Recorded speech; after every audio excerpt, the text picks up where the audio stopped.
Yo, that is weird. Welcome in, God. Like that, I have a very big suspicion on why it was just not letting me get views. I had to reset the whole live, and I bet you now that I'm done and I do this, we're gonna get our views up. Not too bad, God. Like, how's it going with you, bro? Sorry, I'm just doing my hashtags. Give me a second. This is crazy.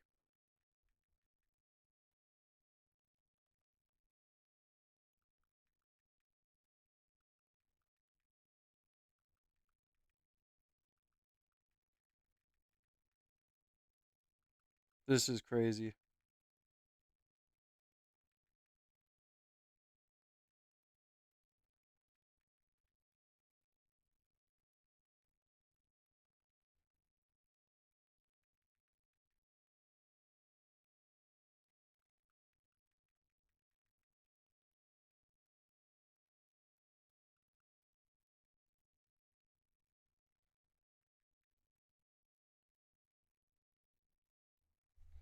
All right, let's see how it works now. That's crazy. I have a sneaky suspicion that something's going on with that.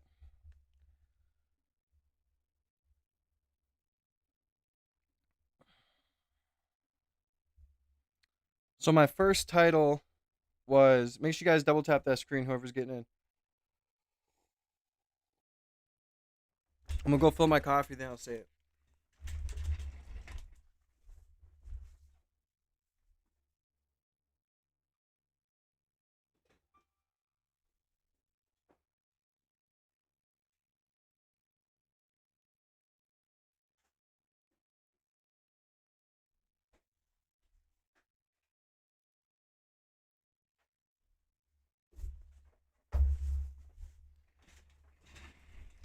Oh yeah, yep.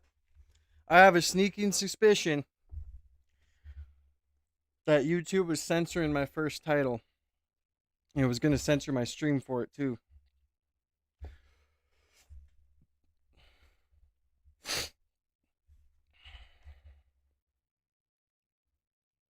But if I put Candace Owen, just Candace Owens on there, I can do it. But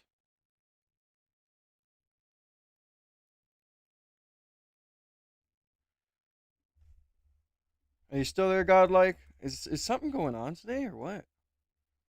I'm am I tripping? Let's see if I should do this. Hold on. Content. Let's get this monetized.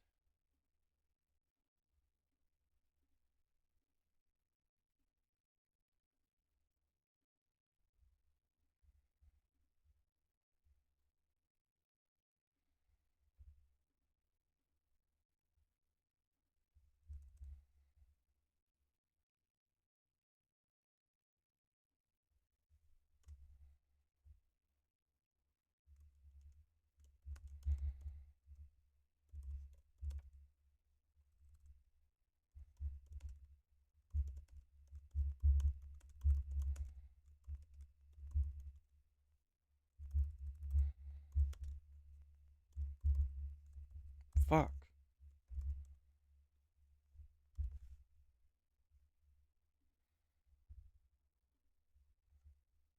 All right, let's see.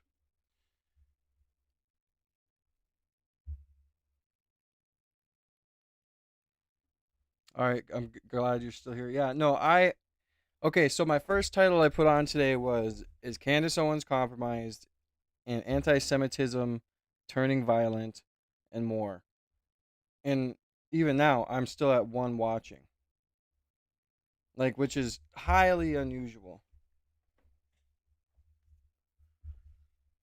because usually we're boom right in the algorithm.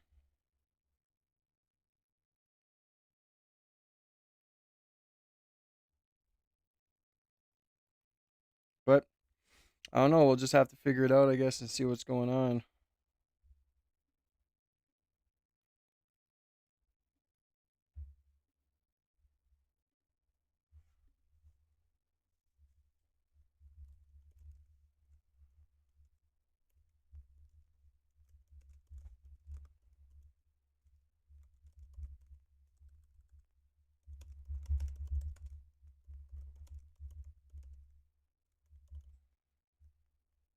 My daughter's glasses came in too, so I can go get those later.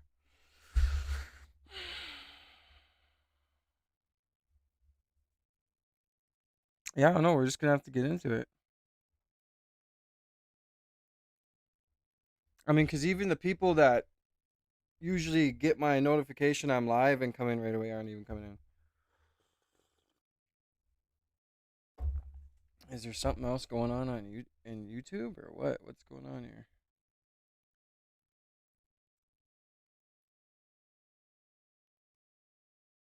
I don't know, but we'll get into it. I'm gonna let this play because did you guys hear about what happened to Rob Reiner? Pictures show him being Rob arrested. Reiner and his wife were unalived in their home by their own son. Apparently, we were at a Conan O'Brien party on Saturday. Were overheard fighting, and now Sunday they were yeah, jabbed to death. As he now faces murder charges and is being held without bail.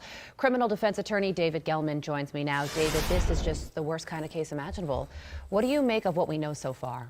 Number one, it is horrible. You know, you got to feel for the family. Now, what we know so far is this was a gruesome murder of his two parents. Now, he's accused of it right now, so he hasn't been convicted of anything. I mean, is it my title? Like, are they not going to allow anyone with the title, like, hold on.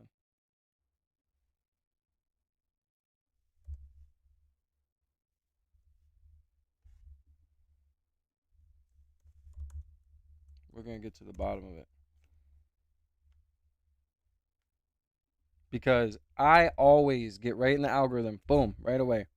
Like, within this amount of time, we already have, like, almost 100 people in here. And that's good you got my noto, or noti. Yeah, something's up. I changed the title. I took compromised out of it. I changed it to did Candace Owens meeting with Erika Kirk go good? Okay. Let's see if that works. I don't know. It's kind of wild, not gonna lie. Something's up.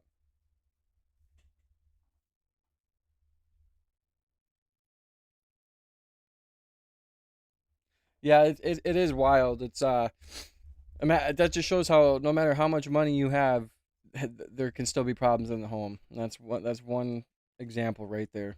Correctly, what happened is definitely a result of potentially of drugs and a mental health issue that Nick has, and it's had it for a long time, it sounds like. Well, according to TMZ, Rob Reiner and his wife Michelle and their son Nick attended Conan O'Brien's Christmas party on Saturday night. At that party, Rob and Nick got into a, quote, very loud argument, loud enough for many others to hear.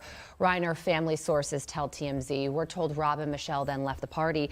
And also, David, according to People, Nick was freaking everyone out, acting crazy, kept asking people if they were famous at this Conan O'Brien party. He is currently now on suicide watch. Does he have an insanity defense? That's a great question, Carly, and the answer is maybe, yes. Look, number one, you're always going to be on suicide watch when you are charged with these types of charges. That's par for the course. However, an insanity defense, you're going to have to get a mental evaluation, and you're going to have experts to really come in and test Nick. I think that's definitely going to be a possibility. His defense team, whoever they are going to be, are going to definitely be looking at this and saying, look, this is not normal for an individual, obviously. So they're going to have to get this, and insanity defense at the end of the day is probably a good outcome for this situation. Unless he did in fact do it and pleads guilty outright. What are the chances of that? Next to nothing. Okay. There's no way that's going to happen, even with an insanity defense. What's going to happen at court today? So court today, it's an arraignment. So what they're going to do is they're going to give him the charges. They're going to tell him exactly what he's charged with. They may talk about bail, but right now he's being held without bail. I don't see that changing whatsoever. So that's going to be the outcome. Well, even if it's not like notifications, even then, like I usually get in the algorithm right away. So me only having two people in here right now is really odd. Especially like if it was 9 o'clock or a little bit before 9 and I went live, I would understand it because usually my algorithm doesn't start till 9:30. My algo starts at about 9:30, 10 o'clock, and then it goes up until about noon 1, and then I dip down a little bit. Everyone watches me around this time, so this is kind of weird. Like something feels weird to me. Um, welcome in, Carmo. Make sure you double tap that screen. Everybody who comes in, double tap the screen, and let's see if we can get ourselves an algorithm because something seems off today. I'm doing all right. The injection in my back went quick yesterday. Wasn't painful really. I am in pain today though, sore. I don't know if I overdid it when I got home last night or in general. But I just yeah, pretty sore. Sleeping was rough last night, and this morning's a little rough, but hopefully it gets better. I'm just gonna take it easy today. We're just gonna do our stream. We're gonna chill, and we're gonna vibe. So, but yeah, I mean, something seems off with this algorithm, but we'll get into it. We'll see. But yeah, let's finish this video quick. Today, they may start talking a little bit about motions and whatnot, but nothing really big today. You know, I was wondering about bail because originally he was being held on $4 million bail, and then it went to no bail whatsoever. Yeah, when Is I that heard change- that he got bail, I was like super surprised. I was like, a double homicide just happened, and he got bail for, regardless of how high it is, he got like a bail set. Usually they don't set bails at all for murders. Common, and why do you think that occurred? Well, originally they have to give some type of bail. Okay. That's the only So it was reason it was for. procedural. Exactly. Got it. Now, after the charges came out a little bit, then they said, nope, no bail at all. Okay, so here's Yeah, the we'll word. go over the Candace situation in a minute. I'm just waiting for people to get in here. Something seems off today with our algorithm. I don't know if I'm shadow banned or what, but I'm hoping not. I mean, we've been doing really good. I don't know what would have me shadow banned, but Nick Reiner is responsible for the deaths of his parents. That is a statement from the LAPD. You don't get much more unequivocal than that. What do you think is making police so sure that they have the right person? Well, who knows? Look, there could be cameras. There could be some footage about it. Remember, it is a big house. They were a very wealthy family, so you have to have security. I don't know if anybody heard anything. That's another possibility as well. So there's a lot of unknowns right now. But if the police are so convinced that this is the individual that did it, there's evidence that they have, and we just do not know about it yet. And the sister found the parents dead and then spoke to police and said, you have to look into my brother because he's been living with my parents and he is dangerous. So if this does go to yeah, that is weird. I don't know, maybe try and re-click the bell. I'm not sure. Yeah, YouTube's wonky with that. trial, we could potentially have a sibling testifying against another sibling in just this horrific situation. Really quickly, before we let you go, because this is happening today, an update on the Luigi Mangione case. He's going to be back in court as his defense team continues to argue that police illegally searched his backpack, and they're doing so because they don't want jurors to eventually see all of the things that were found inside the backpack, like a gun, homemade silencer, fake ID, and a manifesto against United Healthcare. This pretrial hearing has been going on for some time now. When is this going to wrap up, and what will the outcome be? Well, it's going to wrap up this week, and this is crazy, really. Suppression His trial's going to wrap up this week? Is that what they just said? That's crazy. Against United Healthcare. This pretrial hearing has been going on for some time now. Pretrial hearing. Now, when is this going to wrap up, and what will the outcome be? Well, it's going to wrap up this week. And this is crazy, really. Suppression motions usually last a day, 2 days, and they only have a couple witnesses. This is a mini What's your great trial. news, and what Carmo? it's doing is it's giving the defense an What's the news? opportunity to really have the first bite at the apple. I don't know what's going to happen in the end. I don't see the judge suppressing or meaning keeping evidence out of the trial, at least all of it that the defense wants. But I do think that the judge may allow some evidence to be suppressed. But we'll have to find out. It's going to be very interesting. It's a whole lot of evidence, and it certainly will be very interesting. David, thank you so much for joining us. Thanks. I'm Steve Ducey. I'm Brian Kilmeade. And I'm Ainsley Earhart. All right, well, I don't know. The algorithm is just weird today. I guess we're just going to have to go into it. So, yesterday I got my girls a milk snake, by the way. Always got to spoil the kids, right? They've been wanting to get a snake for a long time. And they were half off, so I just got her one.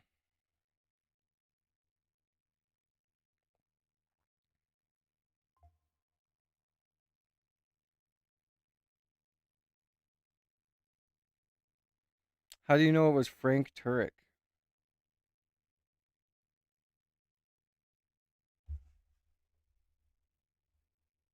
How do you know it was Frank Turek?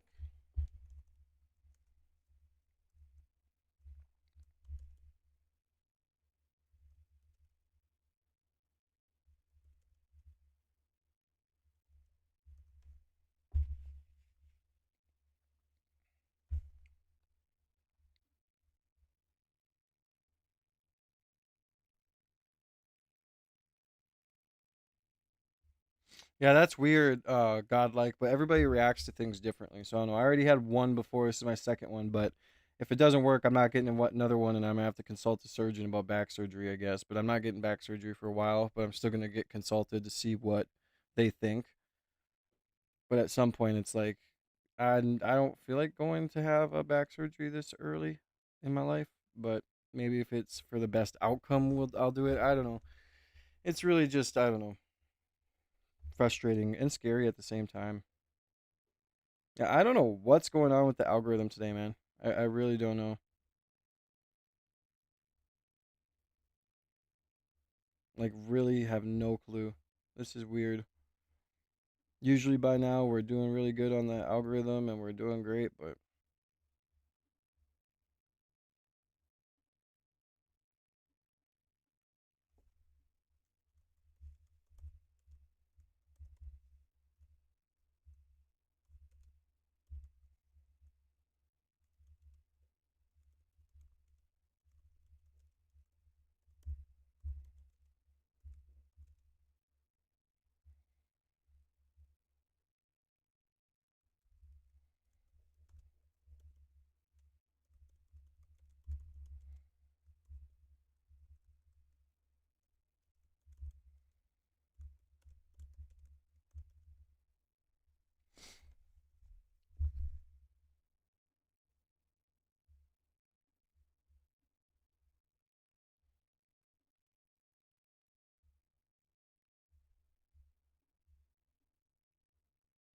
hmm. I don't know. Anyway, so let's just get into it. We'll see how it goes from here on out. I mean, I guess we're just gonna have to deal with that. I don't know what's I don't know what's going on. So, anyways, yesterday when we were talking about Candace, we said that once she met with Erica, that's gonna go one of two ways. She's either gonna come back and say it wasn't very productive, and they're gonna continue. We're gonna continue to search for the truth and keep plugging along, or she's gonna come back and take a 180 on everything and kind of slow down her stance on things and slow down her investigation.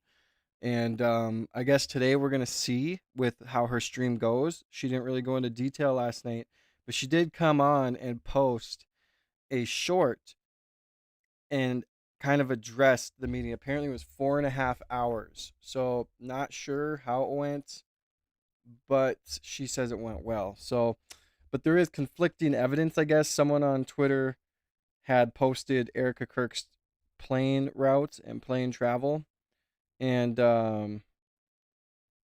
yeah. So let's get into what she says. She says the meeting was 4.5 hours. Then we'll get into the whole plane thing and all that. So give me one sec. Let's play this up quick. 4.5 hours later, I'm alive. I'm alive. I'm totally fine. And I'm sorry. I was going to do a show for you guys this evening, but I am truly exhausted. Very productive conversation. I asked every single question. I mean, from Egyptian planes to Turning Point USA Faith. And I was very surprised by some of the answers that I got. And I think they were also very surprised when I shared certain intel. This probably should have happened a very long time ago, but I wanted to let you guys know that I am alive, and I will have the full rundown for you guys tomorrow of what transpired. And yeah, I think it was definitely a very big step in the right direction. So I'll see you guys tomorrow. 4.5 And hours. they did meet in Nashville. So, um, right here it says,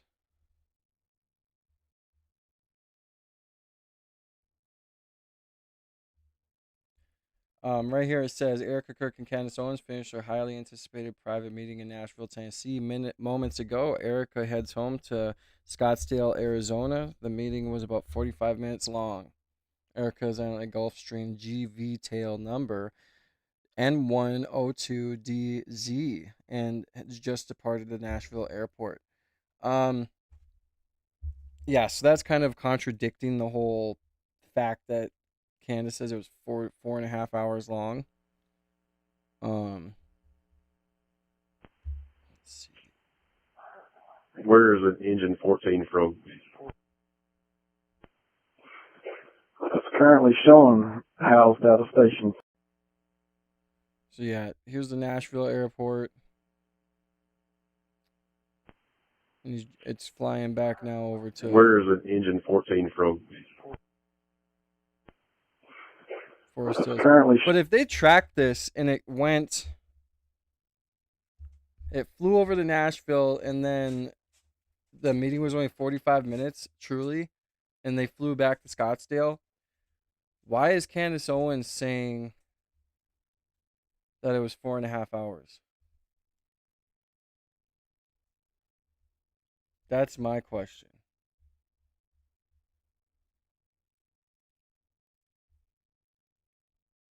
But I'm curious to see how her stream goes when she talks about it. I don't know.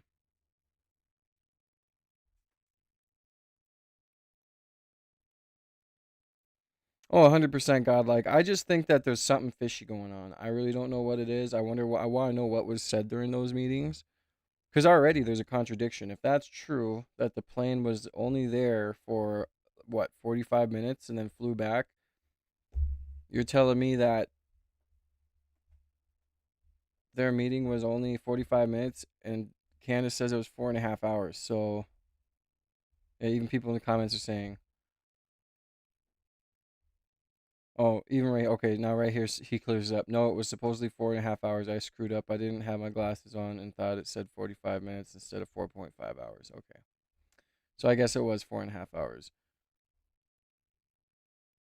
But even then, like, if Erika Kirk went there, like, she could have just, like, what'd she do? Freaking, what'd they talk about for 4.5 hours? Would she swindle Candace into believing her too, or what? I mean, there could be nothing to even not believe, like, but it's just with the way Erica's been acting lately, it's so weird. And everyone feels it. So I don't know. But she did post, had a very productive conversation with Candace Owens, and more to come from the both of us. Looking forward to Amfest this week. Time to get back to work. Did she invite her to Amfest or what? Now, I don't know. We're gonna get into some stuff, but I wanted to say, to Boris and Sophia Gunman, rest in peace, or Gurman. They both fought back the terrorists in Sydney, but were unfortunately overpowered and shot dead. The media is silent on this story because they're white Australians. So God bless them, man. It's so sad. Who heard about the whole? Oh, that's copywritten.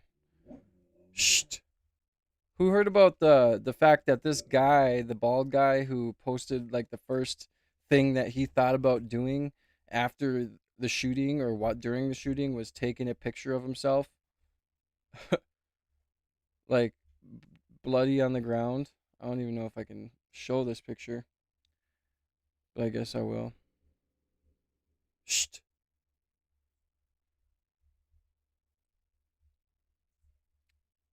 Who's seen this guy?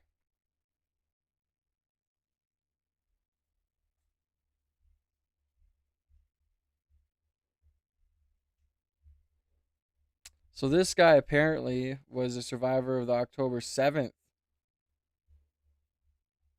situation as well. But I must show you something that is completely weird.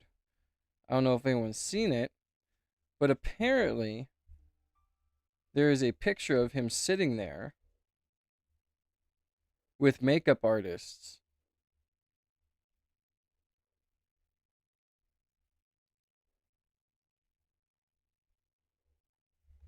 Hold on a second.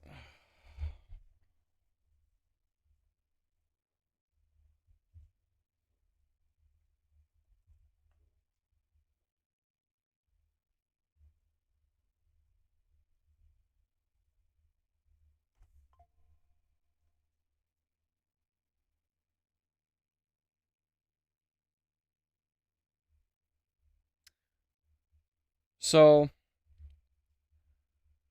this is interesting. I'm not saying it's true, but this is just interesting to me. So it says Australia mass shooting hoax psyop evidence. This is this guy's wording, not mine.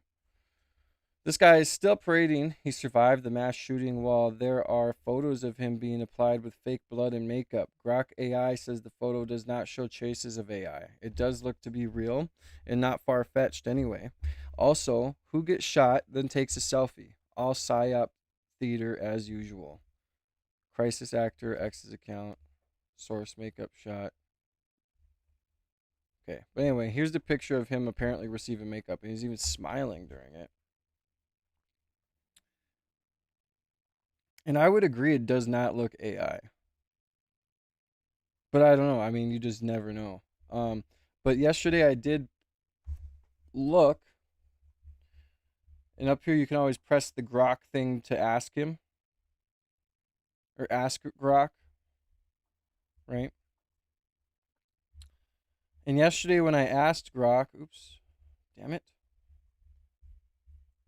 Yesterday when I asked Grok about it, Grok said the same thing, that it's not AI. It says the Post alleges the Bondi Beach mass shooting was on December 14th, 2025, which killed at least 15 during a Hanukkah event.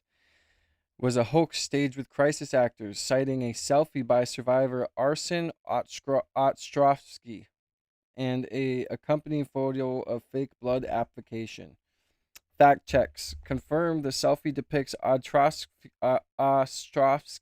a Jewish human rights lawyer, grazed by a bullet, while the makeup photo is AI generated misinformation unrelated to the attack, amplified amid widespread claims post shooting. The narrative echoes recycled conspiracy theories that events like Sandy Hook, but official reports attributed to. Did it change what it said? I took a screenshot of what it said yesterday. Hold on.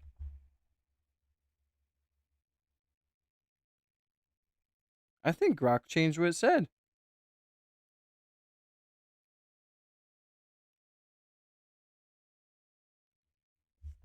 It did.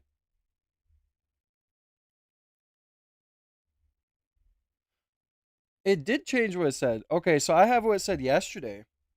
Because I looked at it yesterday after my injection. It says the Post shares a photo from Bonnie Beach showing a makeup artist applying fake blood to an actor amid camera crews and lighting, quoting Grok's analysis is a genuine or it's a genuine image of film production, not AI generated or evidence of staging nearby shooting. This image surfaced hours after a real mass shooting on December 14th, 2025 at a Hanukkah celebration in Archer Park, adjacent to Bondi Beach, where a father and son duo killed 15 people in an anti-Semitic attack, as confirmed by NSW police, global outlets like BBC and NBCC or NBCC, BBC and CNN. While mainstream reports detail heroic acts by bystanders disarming a gunman, X replies to amplify conspiracies at a Hanukkah celebration. Huh. I guess it just changed a little bit, but yeah, sorry, I can't read that great. But yeah, it says,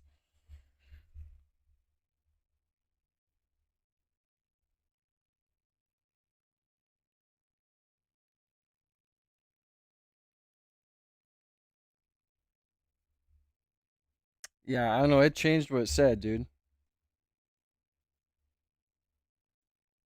Hmm.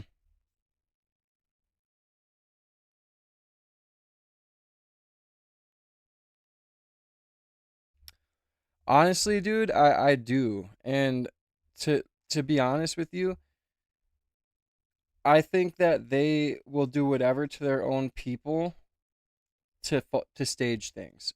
There's so many different types and different looking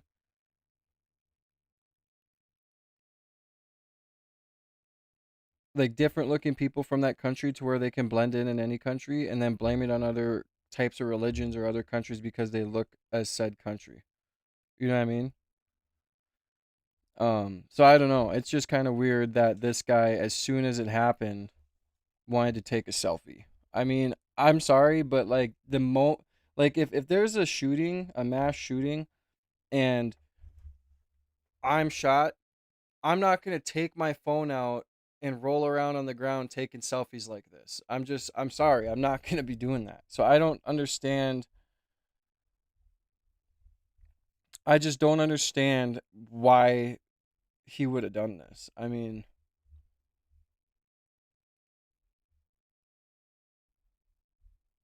seriously. Like, who does that? Who survives the shooting, or who, like, seconds after a shooting, or maybe even during it? Who knows when this picture was taken? But who does that? Who takes a picture of themselves during a shooting? Like, it's just crazy to me.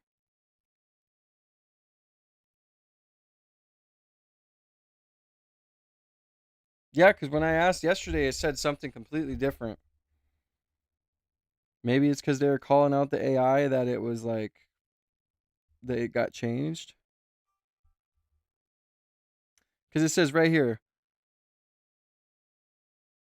Grok's analysis that it's a genuine image of a film production, not an AI generated or evidence of staging a nearby shooting.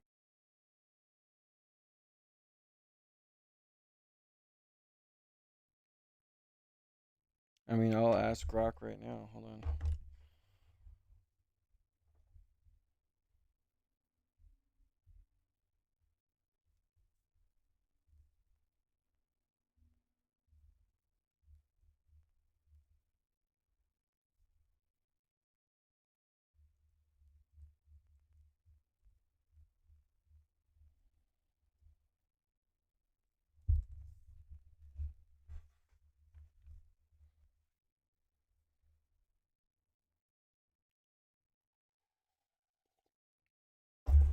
I mean, obviously, there's people that passed away and stuff, right?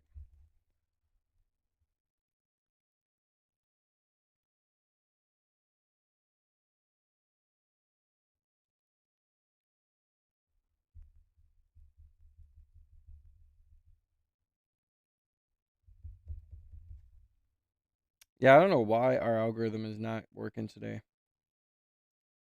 We've been on 30 minutes. Usually within the hour, we have over 100 likes.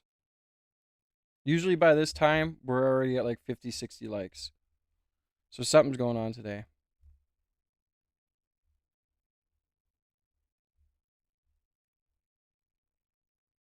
Now it says it is AI generated. It's been debunked as fabricated misinformation unrelated to the actual Bondi shooting, created to spread and fuel conspiracy theories about crisis actors.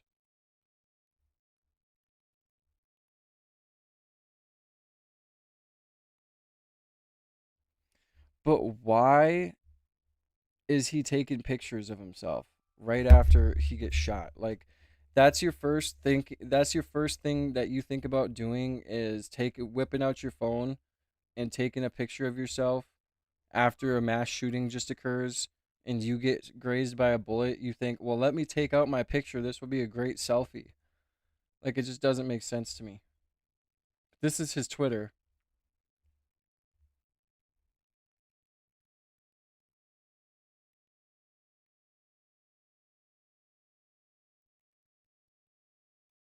Yeah, he posted something 3 hours ago. He said, yes, I'm aware of the twisted fake AI campaign on X suggesting my injuries from the Bondi massacre were fake.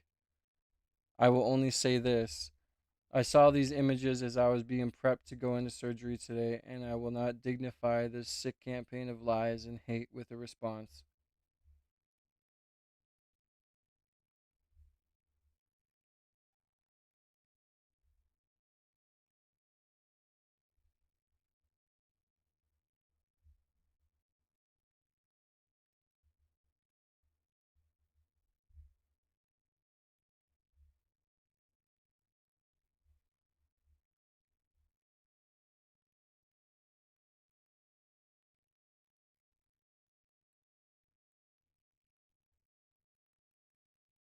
What's up, Karma?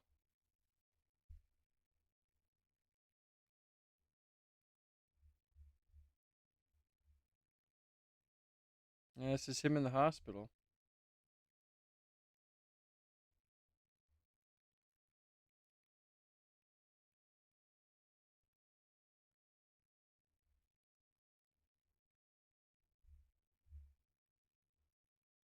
Yeah, he was grazed on the top of the head.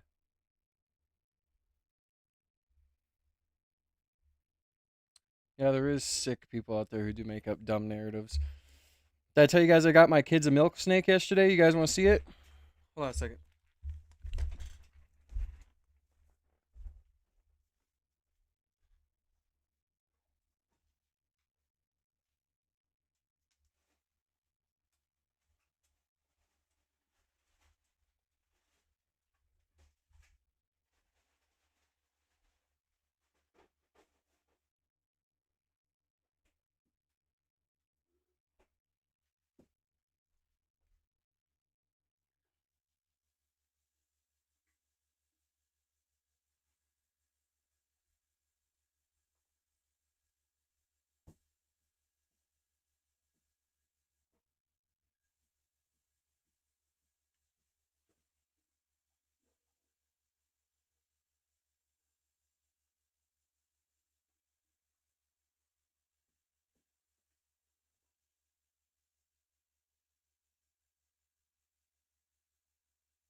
But here it is right here. It's so pretty. He's about to be shedding though, so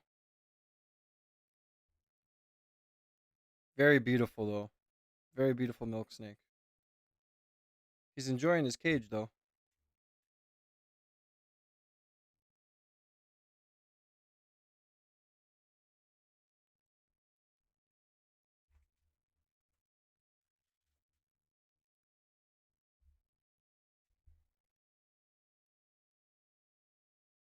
Yeah, he's pretty cute. Sorry guys, I just had to show you. Give me 1 sec.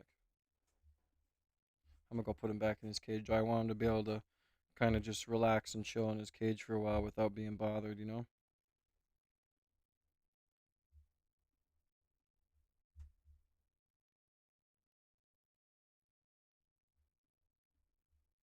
About it.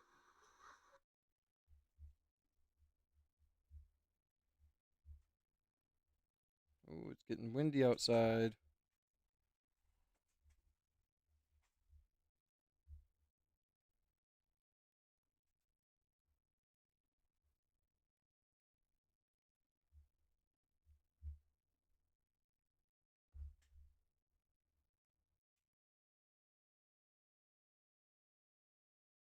Yeah, maybe it is the internet itself that's giving me bad that's not getting us an algorithm. I don't know. But yeah, welcome in Pumpkin. We apparently it's just the lone survivors today that are here. Yeah, look at this. I got my daughter's a milk snake. They've been wanting a snake so bad, and we went to Petco yesterday to get some worms for the bearded dragon. And they had all their animals were 50% off. But here he is, or she, I guess I don't know yet. Very pretty, pretty, pretty milk snake. Beautiful.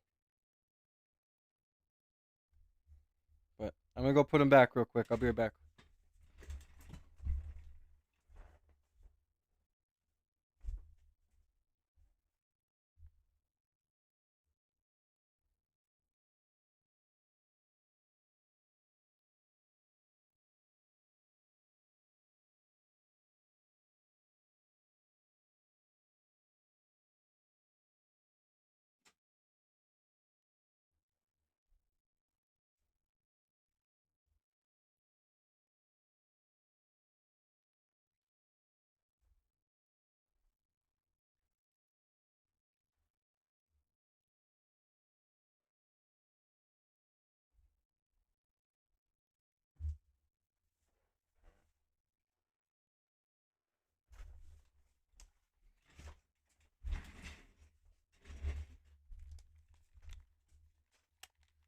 I had to go grab Spritz too, so you guys can see what's up with Spritz. He's getting huge. He's got some shed stuck on his nose here. Look how huge our bearded dragon's getting. Look how huge he's getting. Compared to the first video of him biting me like a couple months ago to now, he's freaking huge. Look at him. He's shedding though. I gotta get these off his nose quick, or they're gonna bug me. You see that face?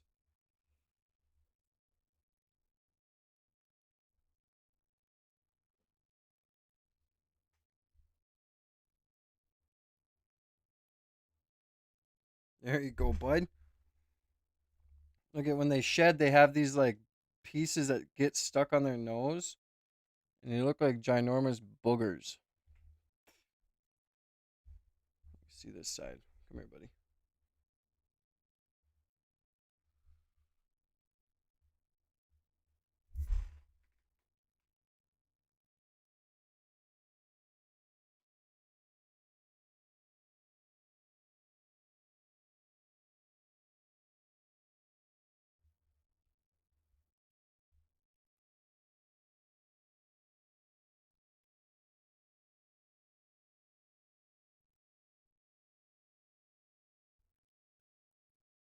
His mouth is shedding too.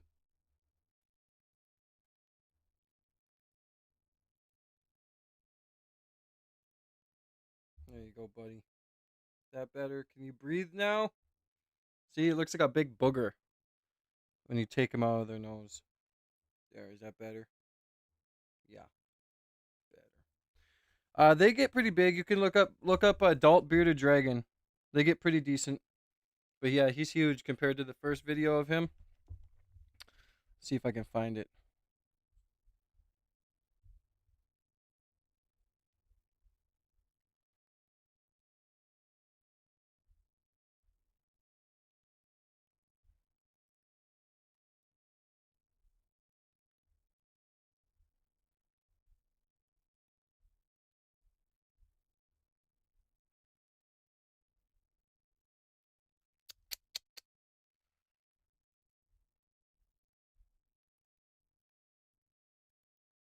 Here it is. Look how small he was when I first got him. Make you want to super chat and get on the donor wall and show some love and support to this channel. Look how small he is.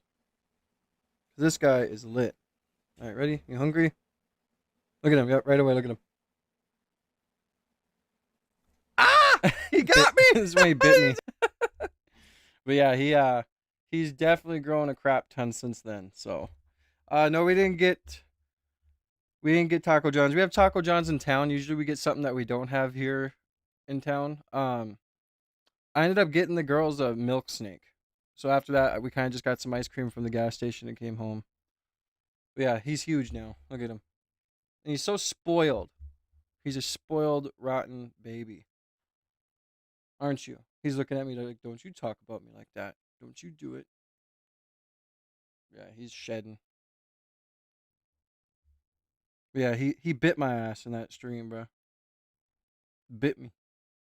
Now he's ginormous. Yeah, him biting me then wasn't that bad. If he bit me when he's full grown, it would be no bueno, por favor. No good.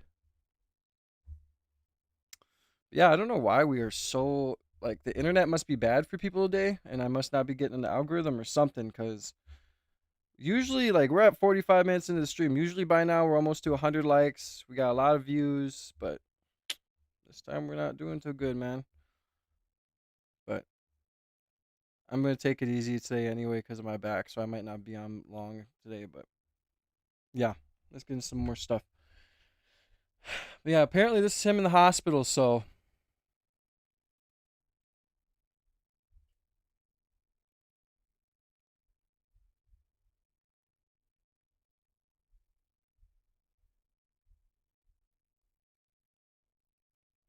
Father, Reuven Morrison, was shot dead for being Jewish at a Hanukkah event on Bondi Beach. He had jumped up the second the shooting started.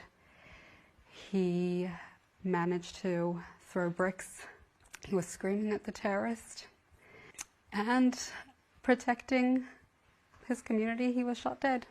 If there was one way for him to go on this earth, it would be fighting a terrorist. There was no other way he would be taken from us.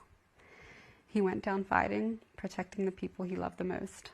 And is that in his character? That is something that he would have done, run into danger? Yes. He's not one to lie down. He is one to run towards danger. And when you saw that footage of your father, what did you think of him performing those acts of heroism? That's him. That's my dad, as I called him, my tati in Yiddish. That was him. Everyone that knew him knew the incredible man that was just too big for this world. The light that he added, his absolute immense and endless generosity, his sense of humor. He was just the most incredible person. Who has failed you and your family and your father? The Australian government, absolutely. They've had the warning signs for so long. The Jewish community has been begging and begging and begging for action, and we've fallen on deaf ears. Deaf ears. Yeah, it's sad, man. And you're right. Why would you throw a brick at somebody with a gun? No idea. My dear. But yeah, I mean, it looks like he was in the hospital, right?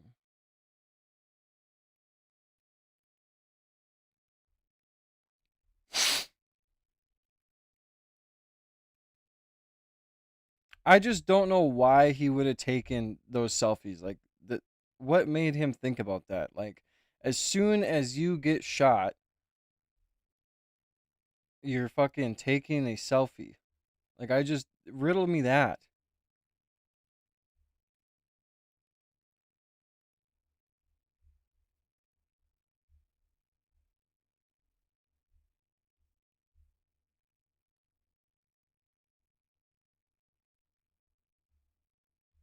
Here, we've lived through worse. We're going to get through this, and we're going to get the bastards that did this.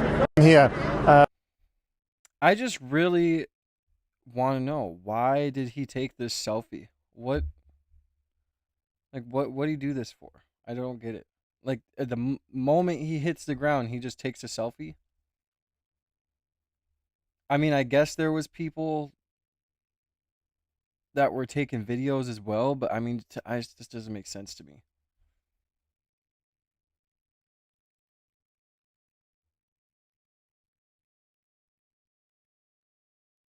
A 100 times. I'm actually from Melbourne, but everyone's been to Bondi Beach. I've been to that park. Absolutely horrific. 11 innocent Jewish Australians gunned down at Bondi Beach. I've been to that beach 100 times. I'm actually from Melbourne, but everyone's been to Bondi Beach. I've been to that park. It's an iconic, national symbol, and it's now the site of the worst massacre, the worst mass shooting event in Australia in 30 years. But yeah, it is crazy, Pumpkin. Unlike the last mass shooting in Australia, which was indiscriminate, tragic, indiscriminate, and aimed at everyone at a historic site in Tasmania called Port Arthur, this one was specifically aimed at Jewish Australians. There's only 120,000 Jews in Australia. It's very small. Very similar to the UK, where there's only 300,000 Jews in Britain out of a population of 70 million, 120,000 in Australia out of a population of 26 million. So the proportions are roughly similar. And they were shot because they were Jews. They were killed because they were Jews. How many times in the last 2 years have people just been killed because they were Jews? How many times? October 7, 1,200 people. Anti-Semitism has exploded in Australia since October 7. A rise of 700% in 2 and a bit years. And it all comes from this one moment. 2 days after the worst massacre of Jews since the Holocaust, October 7, October 9, 2023, a baying mob stood on the steps of the Sydney Opera House, that iconic Australian building, and shouted, "Gas the Jews, F the Jews." And nothing happened to these people. Not a single criminal charge was laid. Now, if that's not a hate crime, I'll go he. So the simple fact is this: there were no consequences for these people, and anti-Semitism has exploded since that point. And 2 years on, we have a mass casualty event where people were shot and killed by simply being Jewish. I had a very good friend who was injured. He got shot in the head. Arsen Ostrowski, a great bloke, an Israeli-Australian. He's appeared on this channel many times. He's a human rights lawyer. He moved back to Australia to head up the Australia-Israel Jewish Affairs Council to combat anti-Semitism only 2 weeks ago. So he survives Israel, a war zone, gets off the plane, goes to celebrate Hanukkah with his wife and kids at Bondi and gets shot in the head. What's happened to my country? Australia, you have a serious problem. And my message to the Australian government is, in some respects, you've caused this by virtue of the fact that your language has been so anti-Israel for so long, and that you decided to recognise a Palestinian state before all the Israeli hostages were released from Hamas. That was morally indefensible, wrong, and has given a green light for this sort of behaviour, this sort of terror. Yeah, I don't know how recognizing Palestine as a state gives people a green light to go commit violence. I don't understand that. And I really don't understand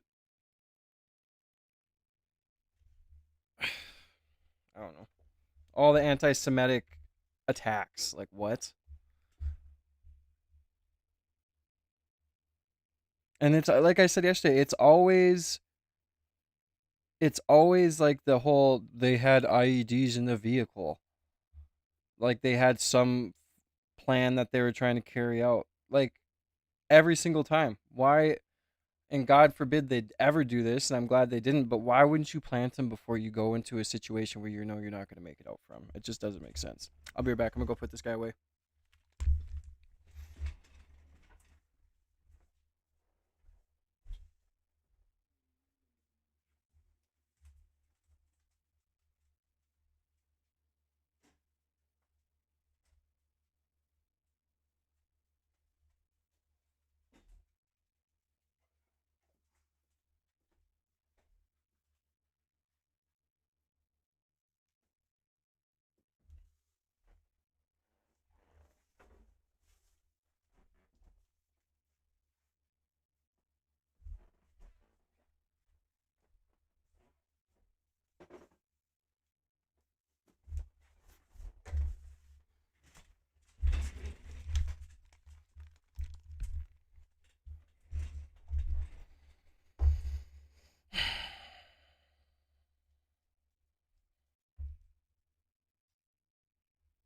The eternal capital of the Jewish people, to all of you in Australia, dear sisters and brothers, achayot ve'achim, from here, from Jerusalem, the eternal capital of the Jewish people, to all of you in Australia, especially in Sydney, on behalf of the State of Israel, I send my deepest condolences to the Yeah, but Jewish it's like when you community of it's Australia. like, you know, when you see the movies and there's a terror attack going on, but they have bombs planted other places, or they have things going on in other places that are about to take place.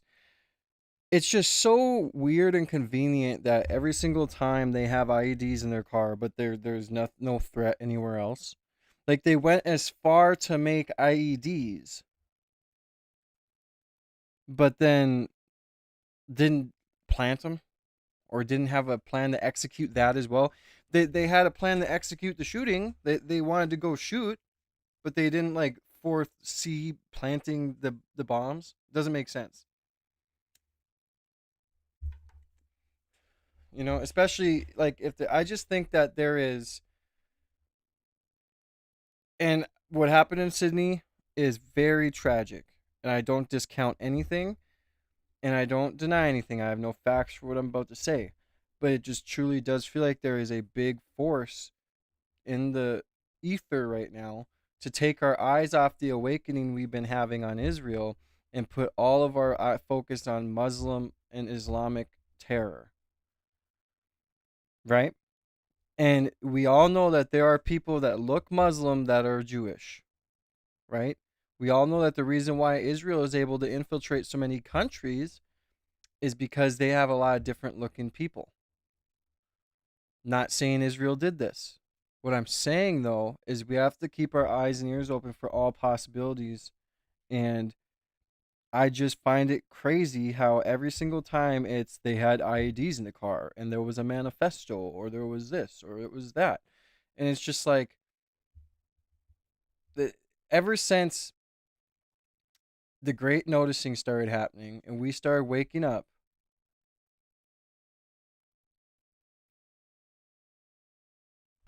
it's like as soon as they noticed and started realizing and panicking that they're losing the information war, and you know, we heard Netanyahu say, well, we need to buy TikTok and control the eighth front of the war, which is social media and all this other stuff.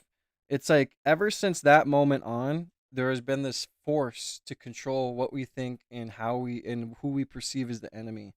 And I feel like there's just been this driving force to take our eyes off awakening ourselves of it from Israel to putting our eyes on the Islamic Brotherhood and Muslims and Islamic terror. That's why every single attack recently has been Muslims. You know? –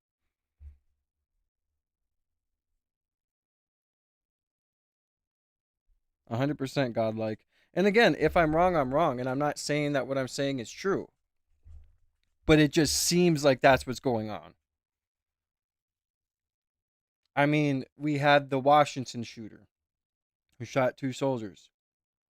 Then we had the Islamic guy who went on TikTok and was saying he was going to run a truck bomb into a Fort Worth building. Then we have this going on in Sydney. We have other terror attacks going on across the world.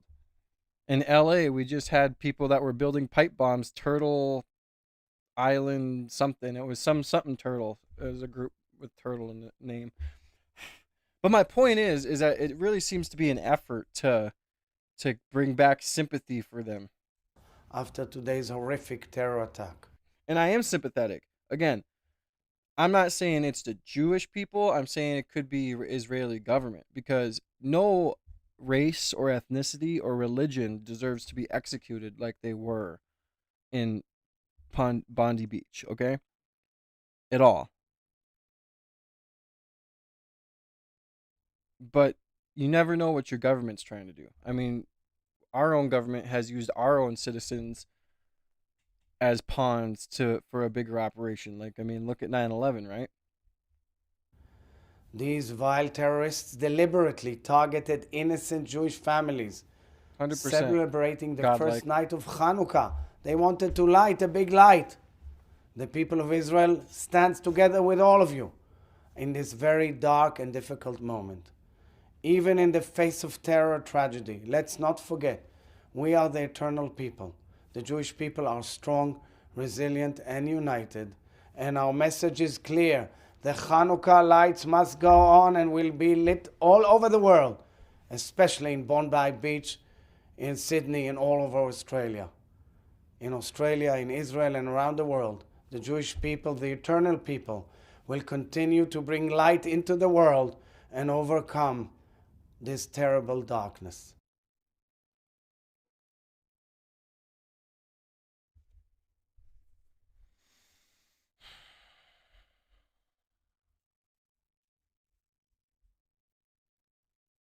Officials are hoping. Yeah, I don't know. This is just crazy. And then everything that happened over the weekend too. Like, there was so many violent acts. It's just crazy. Like, and you know, and it's sad to say it, and I hate to say it, and I hope it's not true. But it feels like there's just a lot more to come, right?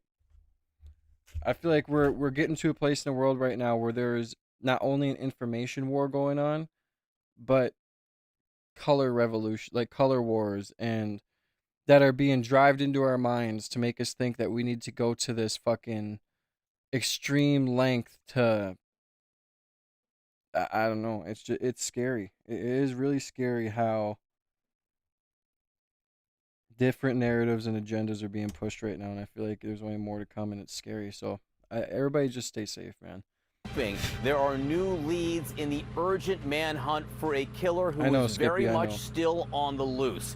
He killed 2 people in this building right behind me and has been on the run since Saturday afternoon. Police now have released new images of this person, the individual they believe to be connected to this shooting. You can see them right here. These are 3 pieces of new video. They're asking for the public's help here in this new video, which is clearer than the images we had seen. Officials are pointing to the fact that this individual they believe is about 5 feet 8 inches tall. They identify him, the FBI is calling him stocky. You can see the jacket there, 2-tone jacket, maybe a little bit of green, and clearly the man is masked. There also appears to be an identifiable gait in the way that he walks. Officials say he should be considered armed and dangerous. They don't know whether he is still in the area. It's been nearly 72 hours now since this shooting. The FBI is offering a $50,000 reward in the case, and they are asking for both help and patience. It's painstaking work. We are asking. Okay, guys, I got a phone call coming. Give me a second. Asking the public to be patient as we continue to run down every lead so we can get victims, survivors, and their families, and all of you the answers you deserve. All right, this comes after police cleared and released another man who had been described as a person of interest in the case. That was a move that led to concern and confusion on campus and all around the city. With me now is CNN's Lee Waldman, who arrived on scene here Saturday night after the shooting and has been all over the campus and city since. Bring us up to speed on these new developments in the investigation. Well, John, the images, the videos and pictures that were released at the news conference yesterday, these are significant because you have to remember the two videos released prior to that, they were blurry. We didn't see any kind of image of this person's face, but you can see it on the videos on your screen right now.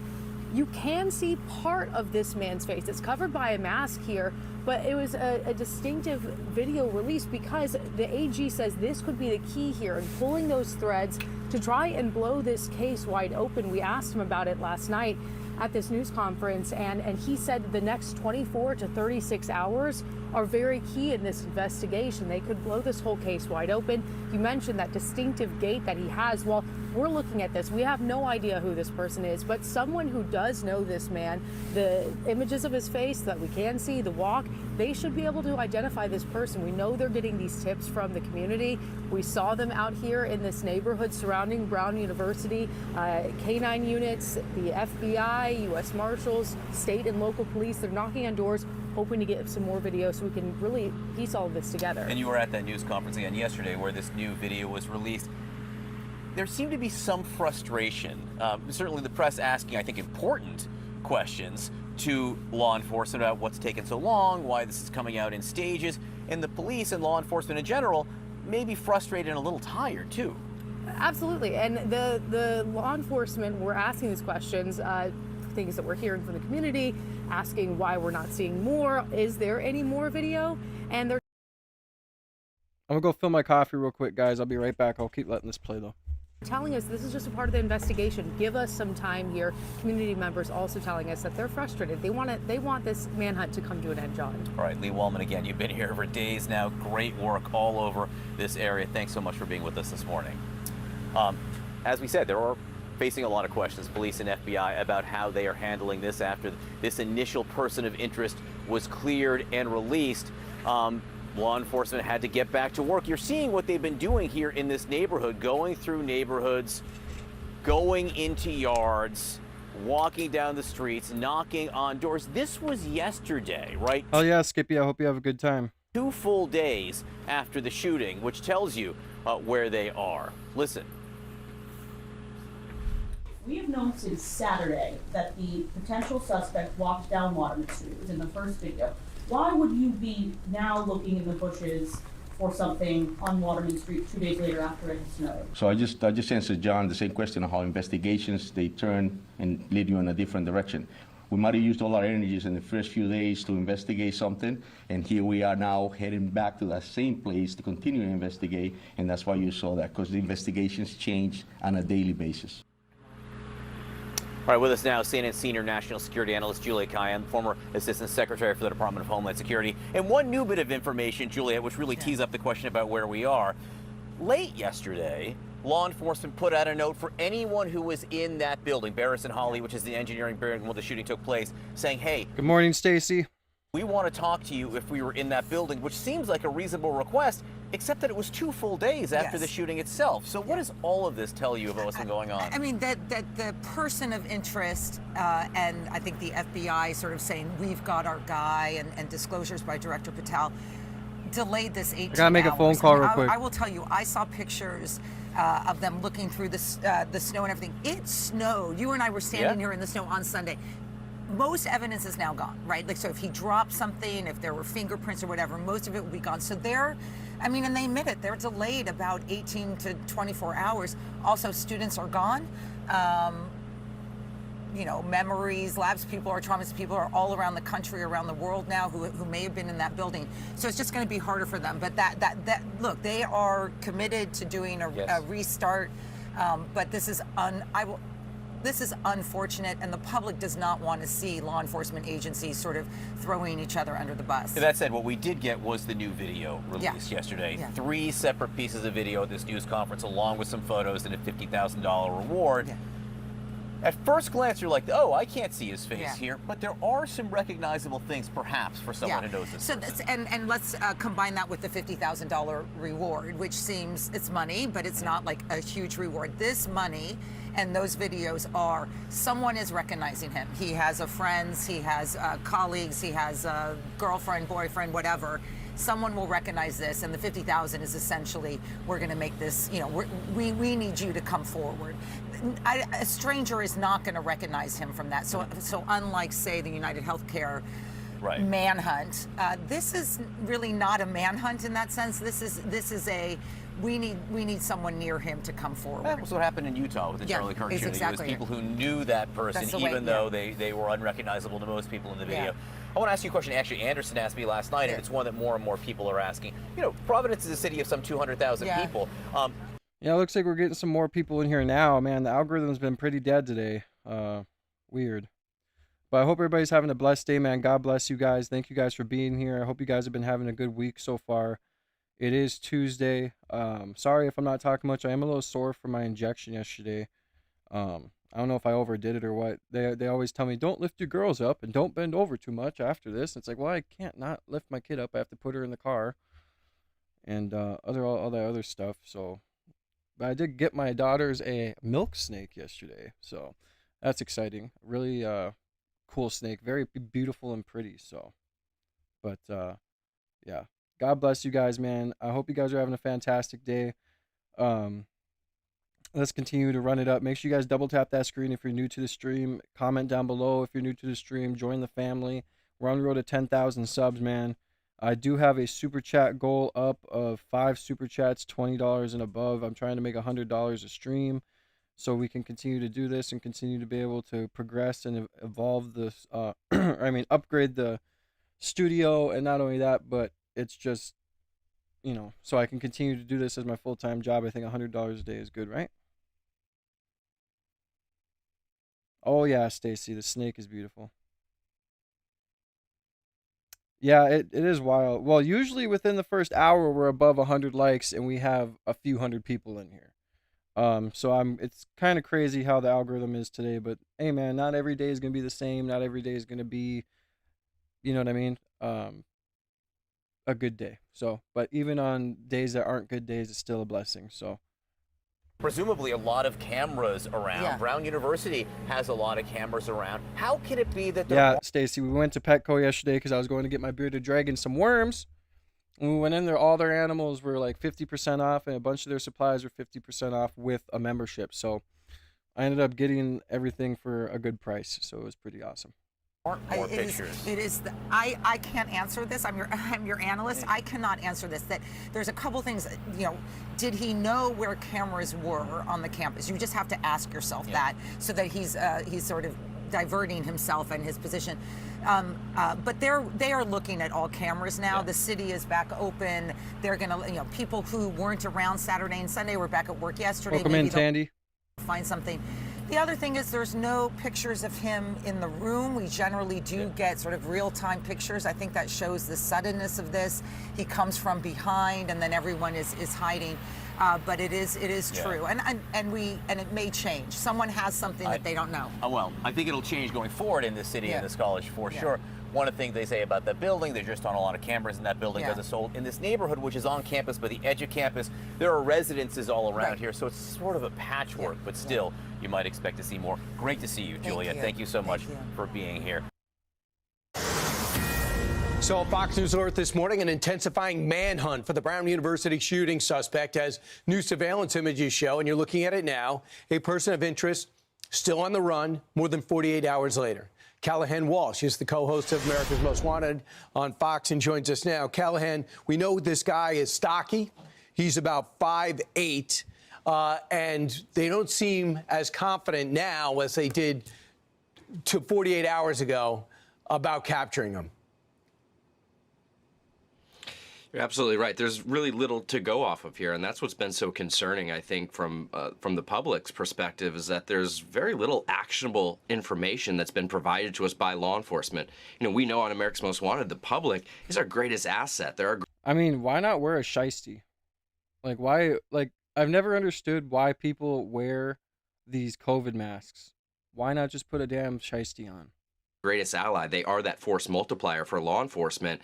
But this video doesn't show much, and it's not like somebody, you know, just a regular member of the public is going to be able to see this. I mean, because imagine if he was wearing a shiesty, another black sweater, some black sweatpants, some black gloves. Like, he would not be identifiable. Not saying I don't want him to be identifiable. I'm just saying that some people, the way that they choose to dress and do things is like, when they're committing crimes, is just crazy to me. This video and then spot this guy on the street. If there is any recognition, it's going to be somebody that this guy already knows or knows this guy already and decides to turn him in. And if that's the case, that's still a long shot. It looks like he entered into room 166 in the building, knew exactly what he was going to do. He had a 9mm gun. We know this, 800 cameras on campus. Is it your sense, going through the side door, knowing what was open, that he knew where the cameras were? Absolutely. You know, it seemed like this guy knew either is the luckiest guy alive or he knew exactly where those cameras were pointed because, as you mentioned, over 800 cameras on that campus and hardly one shot of this individual. It's astonishing. You know, it's really mind-blowing, and that's why I believe that the guy does have a serious connection to the school. He knew where he was going, he knew what he was doing, and he was targeting those individuals. Callahan, the other thing you're looking at now, I know the president came out and said, look, this is a Brown problem. They have their own guards, they have their own police, they have their own cameras. Even if it was a Brown problem, who should take the lead now? Well, the feds, of course, right? Because we trust the federal government, don't we? Come on, guys, don't we trust the federal government? Well, you know, there does need to be a review. Hey, man, double tap that screen, guys. We got over 100 people in here. Let's try and get those likes up, man. The algorithm's been weird today, so the more likes we get, the better it'll go. Of security protocols at that campus, but I don't think Brown University security is capable of conducting an investigation of this scale. So it's local, it's state, and of course it's the feds, FBI's in there. They're the ones that are going to break this case wide open, and it's just a matter of time. My confidence is with law enforcement. I'm a friend of law enforcement, but the public is a big part of this, and they've been the ones to find these guys quick and end these manhunts, and the fact that there's very little information, it's very concerning. Right, wearing a dark clothing, black hat, looks way overweight. They say 5'8". They could easily tell that by looking at the surroundings. So the FBI immediately thought they had the guy. They announced it, and now they said they're back looking for him. So should the FBI take the lead at this point? It's possible because when you have a person of interest, the investigation halts a bit. You have people who would be boots on the ground. They've stopped looking. They've stopped searching because they believe, hey, we've got the guy. He's being interrogated. We can wrap this up. This investigation had to restart all over again with the fact that they released that person of interest. And I'm glad they did. If that's not the person who did this, they need to be released. But the fact that the investigation had to be restarted, that is so much time lost. And yeah, but I'll never understand what the fuck they mean when they say that. The investigation had to be restarted because they had a person of interest. So you're going to tell me when you pick someone up that's a person of interest, you're going to continue to, or you're going to stop the investigation? Like, you're just not going to keep going? Like, what? Like, it doesn't, it's a innocent till proven guilty, a person of interest. You should continue the investigation just like as if you had nobody in custody at all. So to me, that's a mess up from the government or from the the police and from anyone involved, because why would you even slow down the investigation a little bit until you had for sure got the person? Just doesn't make sense. And as you mentioned, 5'8", a little chubby. There's a lot of people that match that description, unfortunately. And just as an amateur, I'm just looking at... Yeah, Tandy, I was going to say that too. It looks like he has a ballistic vest on. There was a certain camera angle of him to where it did look like he had some sort of tactical vest on under this jacket. At him, he looked so relaxed. He evidently knew exactly what he was doing when he walked in the building. So my sense is that going back to the classroom and getting the demeanor of how they perceive the gunman to be might show you the level of experience that gunman has. So would you be doing more with the eyewitnesses? Absolutely, 100%. And that's what's, unfortunate because with the person of interest released, they're going to have to go back and re-interview all of the eyewitnesses there and try to figure out, was there anything that they missed? Is there something additional that they can provide now that they have this footage? Can they put this together, show the eyewitnesses and make sure, hey, is this guy in this footage actually the shooter or not?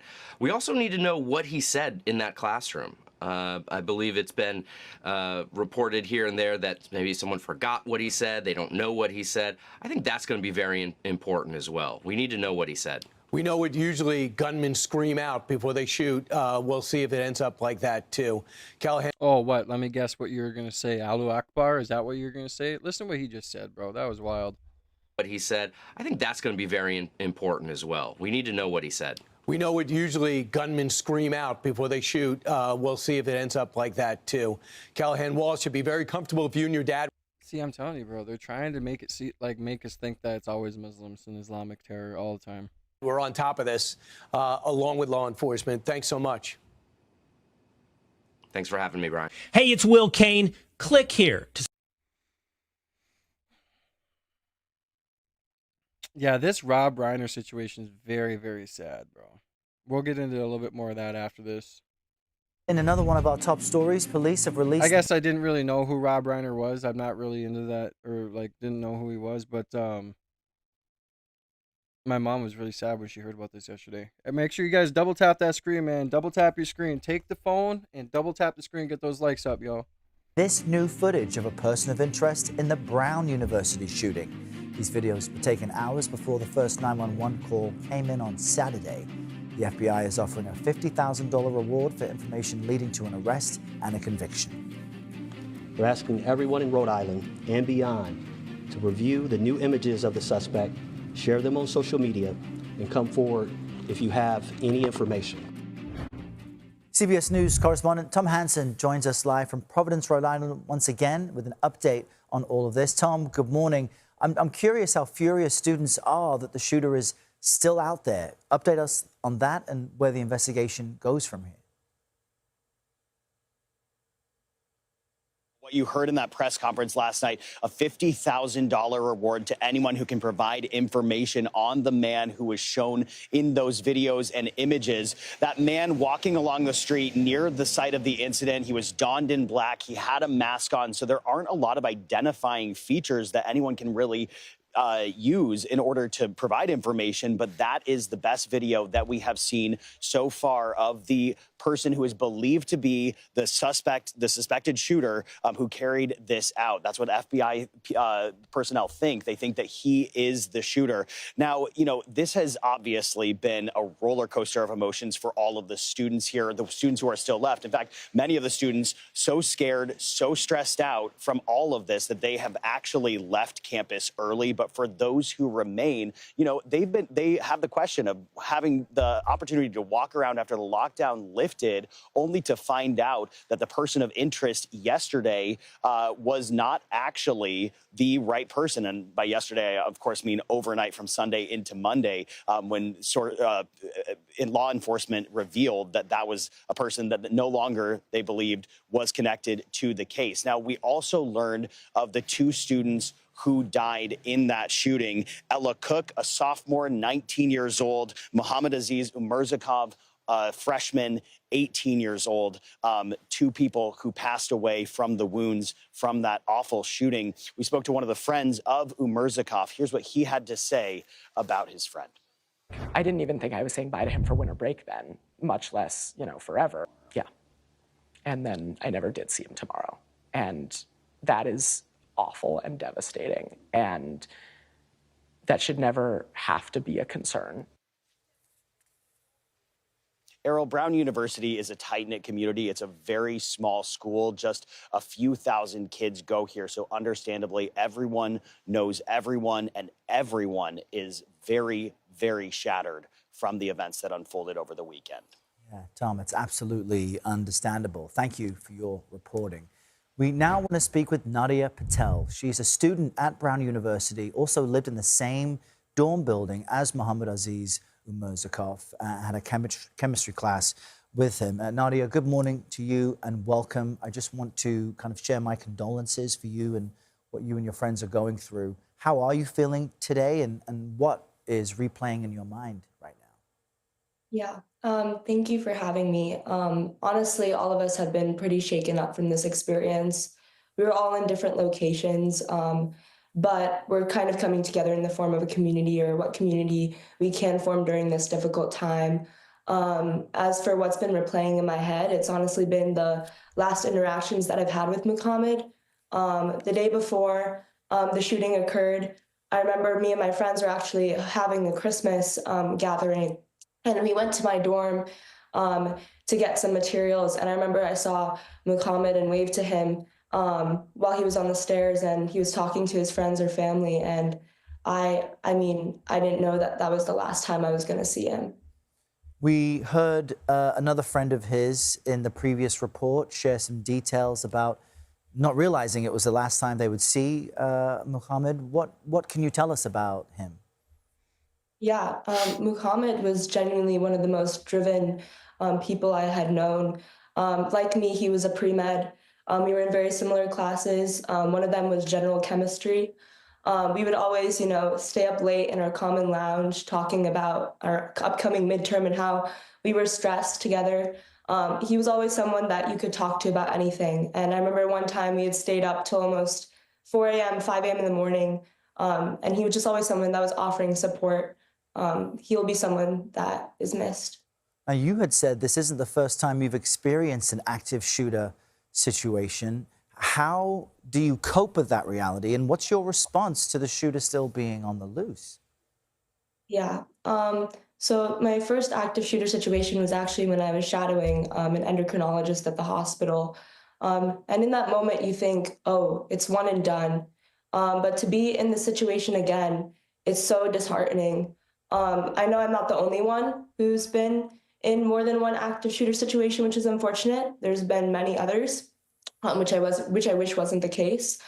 But now knowing that, when I'd woken up when I was in my dorm under lockdown, and finding out they had someone in custody, only that wasn't the person who was responsible for this devastating attack. It's just so scary, because we had gone to the dining hall that day. I had come back, and then I left later that day.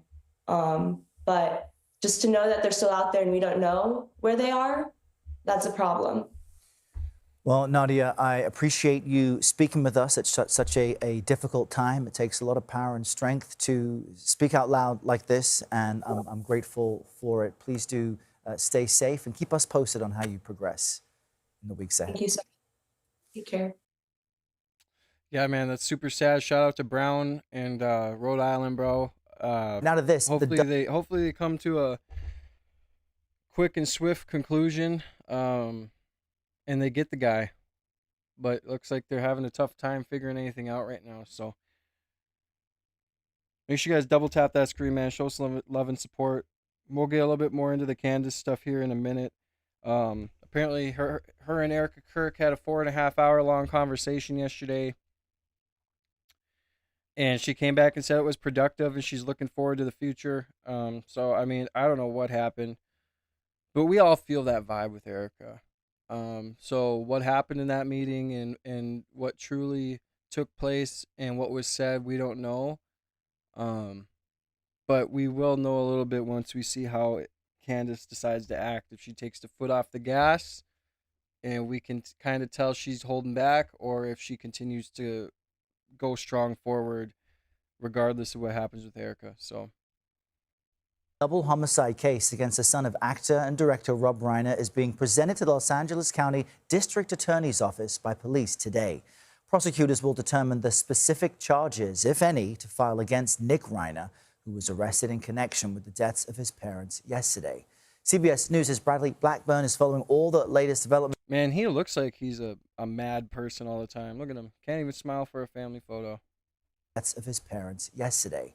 CBS News' Bradley Blackburn is following all the latest developments in this case for us. Bradley, this is so heartbreaking. What can you tell us? Errol, so much sadness with this story. One of the last times Rob Reiner was seen alive was at a Hollywood party on Saturday night. God bless. He attended that party with his son, Nick. We are on the road to 10,000 subscribers. We're really close, so hit that subscribe button with the notification bell so you can be in every single live stream. Double tap that screen, show some love and support. I do have a super chat goal of 5 super chats, $20 and above. Show some love and support. If you feel like I deserve for you to go an extra step, hit the super chat button, get your name written down on the super chat wall behind me. It's filling up quick. I was looking at it last night. It is pretty crazy to think that I was empty not too long ago, and now it's going up. Sources tell CBS News they had a brief but loud argument. That was just hours before police say Nick Reiner stabbed his parents multiple times. At Rob Reiner's star on the Hollywood Walk of Fame, fans left flowers Monday to honor a man at the center of American entertainment for decades. I think Rob Reiner was a fantastic, talented storyteller and actor, and moreover, he was just a really, really kind, decent human being. No, Stacy, I think they showed a picture of her. I'm not sure. I'll have to go back and check it out. Reiner and his wife Michelle were found dead Sunday, stabbed multiple times in their home in the Brentwood neighborhood of Los Angeles. Their bodies were discovered by their daughter, who called 911. LAPD arrested Reiner's 32-year-old son, Nick. Nick Reiner, a suspect in this case. He was subsequently booked for murder and is being held on $4 million bail. Bail has since been revoked, and Nick Reiner is being held at this correctional facility. He has a history of substance. Yeah, like I said earlier, when they set bail for him, I was kind of astonished. Because a double homicide, I mean, you ain't getting bail, bro.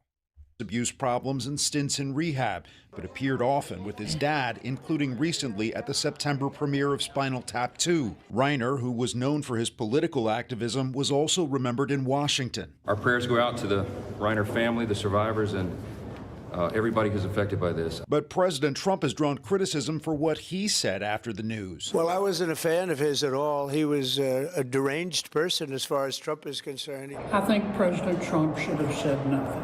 Former President. Yeah, I agree. I mean, come on, dude. Like, even if you guys had your differences, no one deserves to be viciously murdered like that. So you should have just said nothing at all if you had nothing nice to say, right? That's how the saying goes. Since Obama and Clinton were among those who paid tribute to Reiner, with Clinton writing Reiner inspired and uplifted millions. Reiner's wife, Michelle, was a photographer. One of her early jobs, Errol, was taking the cover photo for President Trump's 1987 book, The Art of the Deal. Remarkable. All right, Bradley, thank you very much. Thanks. All right, let's get you out to the White House now. Natalie Brand is there following the response to President's comments about this tragedy. Natalie, it's not just lawmakers who are frustrated with what the president had to say online and out loud in front of cameras. What are you hearing? Yeah, if you look at social media, there was just widespread shock and outrage over the president's comments from both Democrats and Republicans, as well as from prominent TV host Laura Ingraham of Fox News, posting Rob Reiner was a legend. His work as an actor and director entertained generations and will live on. She also shared a personal experience of running into Reiner. She didn't comment on President Trump's comments, but again, this just shows she is giving an outpouring of support for Reiner. Now, over on Capitol Hill, a number of Republicans were pushing back against the president's comments on Reiner, not just those who have recently criticized President Trump, but also in battleground districts. Take a look from Mike Lawler, Republican from New York, saying this statement is wrong. Regardless of one's political views, no one should be subjected to violence. He goes on to say it's a horrible tragedy that should engender sympathy and compassion from everyone in our country, period. Now, you heard Speaker Mike Johnson expressing sympathy and support for the Reiner family, but when asked specifically about President Trump's comments on Reiner, he really tried to avoid the question. Take a listen.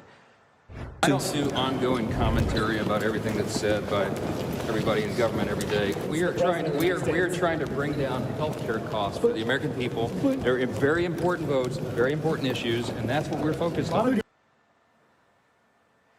Now, as for Republicans who have been feuding recently with President Trump, they also took to Twitter and gave more pointed statements. Republican Marjorie Taylor Greene posting this is a family tragedy, not about politics or political enemies.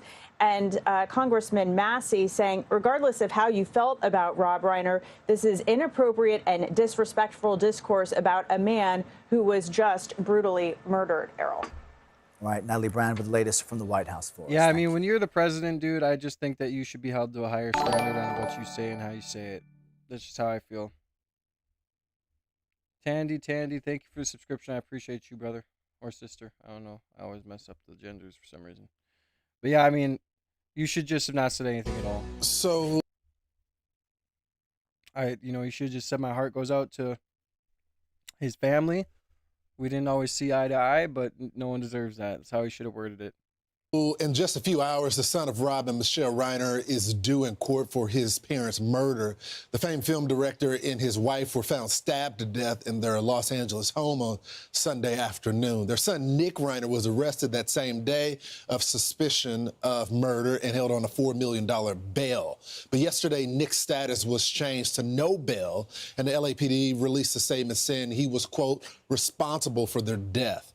Fox News contributor, criminal defense attorney Josh Ritter joins us now. Josh, I guess, what do you expect in court today? Will he enter in a plea, or will he just be notified of the charges this morning? He'll be notified of the charges. He'll be formally arraigned. We'll find out exactly what they're charging him with, why that bail was changed perhaps from $4 million to no bail. My suspicion is they're going to be charging him with a special circumstance murder, meaning he'll potentially be eligible for the death penalty, but more than likely they'll be pursuing life without parole. Dude, when does somebody commit a double homicide and then get bail? When? I just don't see it happening. Based upon the idea that the special circumstance is double homicide, not uncommon when you see these types of cases. He will probably enter a plea. There is sometimes an opportunity to have that put over to a later date, but he will likely enter a plea today. And we might get some more facts. We might get some more understanding of what took place, because the DA's office will likely have to lay out something for the judge if they're going to be asking for no bail. And we'll find out perhaps who his attorneys are. So a lot of information could be disclosed later this morning. So, Josh, there's also a question about premeditation, because it seemed like everything was going well, or it wasn't. Let's look at the timeline, and you understand what I'm saying right here. So it says Rob Reiner and his wife Michelle and their son Nick attended that Conan O'Brien Christmas party that Saturday night. And then at that party, Rob and Nick got into a very loud argument, loud enough for many others to hear. Reiner family sources are telling TMZ, we're told Rob and Michelle then left the party. So it looks like there was some sort of fight. We don't know what it was about. There's some sources that say that he was out of it and was walking around the party saying, why are you famous? Are you famous? Around the party. They leave the party, and then somehow his parents end up stabbed by him. Now, that calculation, since this seemed to be thought out, how does that impact the charges against him? Yeah, it does seem as though there was some sort of emotional boiling point taking place in their lives. And even the reports that we have that this was a stabbing, usually a knife, indicates a weapon that's used in the heat of passion rather than some sort of premeditation and planning going into it, which may affect the way that he's charged. If they do feel that this was more along the lines of a spur-of-the-moment heat of passion, you could see that they might charge him with second-degree murder. My suspicions, though, based upon the idea that you have a double homicide, the no bail indication coming from the sheriff's department, and just the way that the DA's office usually operates, is that they will likely charge him with first-degree murder. If it remains that way through the course of the proceedings, we will see. Josh, he has documented mental health problems and documented substance abuse. What impact will that have with the court? Do you see this being one of those things that the prosecution will try to plea it out? It was a family member, he has substance abuse problems, mental health issues, or do you think they still take it all the way? Dude, just because a crackhead kills their family doesn't mean it's the crack's fault, bro. Like, I'm sorry. But you should probably not go that way.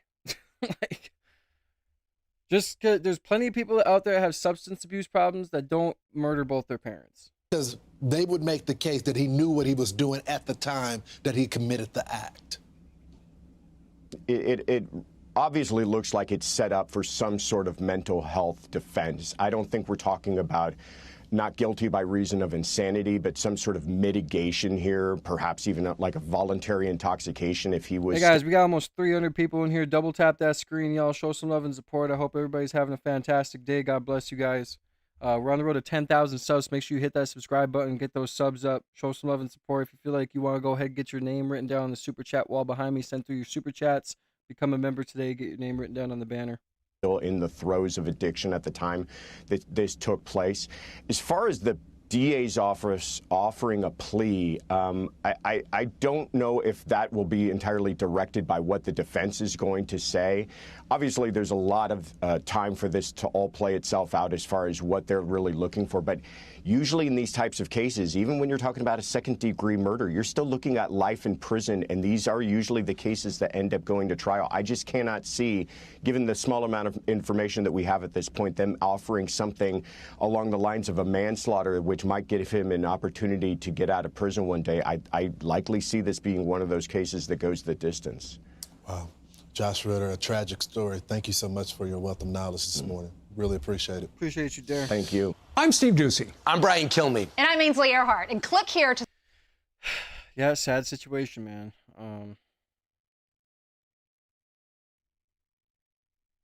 Very sad. Very, very sad.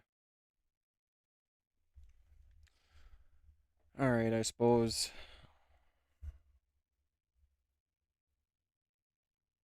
So I don't know when Candace is going to go live today. She doesn't have anything scheduled yet. So, but apparently her conversation with Erika Kirk was 4.5 hours. 4.5 hours. Now the question is what was said? Was she like compromised? Does she think Erika Kirk's telling the truth? Is she going to slow down on her investigation? Like, there's just a lot of things that are coming to mind. And today, her stream is going to show a lot. So, we will be watching out for that. I don't know if I'll cover it today. We'll see. It depends what time she goes live. My daughter has a Christmas concert later tonight. So, I definitely am not missing that, obviously. So, if it's earlier in the afternoon, we'll cover it. If not, we're going to wait till tomorrow and we'll evaluate it. But, yeah, let's listen to what she has to say. 4.5 hours later, I'm alive. I'm totally fine, and I'm sorry. I was going to do a show for you guys this evening, but I am truly exhausted. Very productive conversation. I asked every single question. I mean, from Egyptian planes to Turning Point USA Faith, and I was very surprised by some of the answers that I got, and I think they were also very surprised when I shared certain intel. Yeah, hopefully you didn't share too much intel, Candace.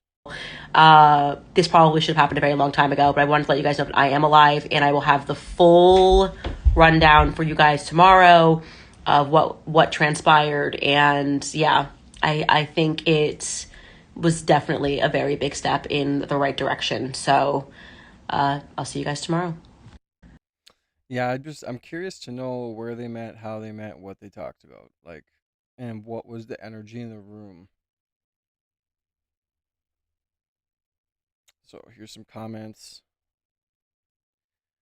Top comment on here with 4.4 thousand views. Well, one has 11. So, if I find out we have been grifted by both sides, I'm getting rid of all social media and getting a house phone. Yeah, that's facts, Valkyrie. Bonnie said, if Candace is wearing a yarmulke tomorrow, I'm going to lose it. The world is a stage. I at this point, the world as a stage is becoming more and more valid as we go. As soon as she smiled and said she was alive, I felt grifted. Is it just me, or is Candace giving it was all a big misunderstanding vibe? I felt that last night too when I watched it. So the way we've all been on standby today, yeah, we were all on standby. Don't give us a rundown. Give us a recording of the discussion. Yeah, if Candace was as savage as we all think she is, she should have went and met with Erika Kirk and secretly recorded it. That's what she should have done.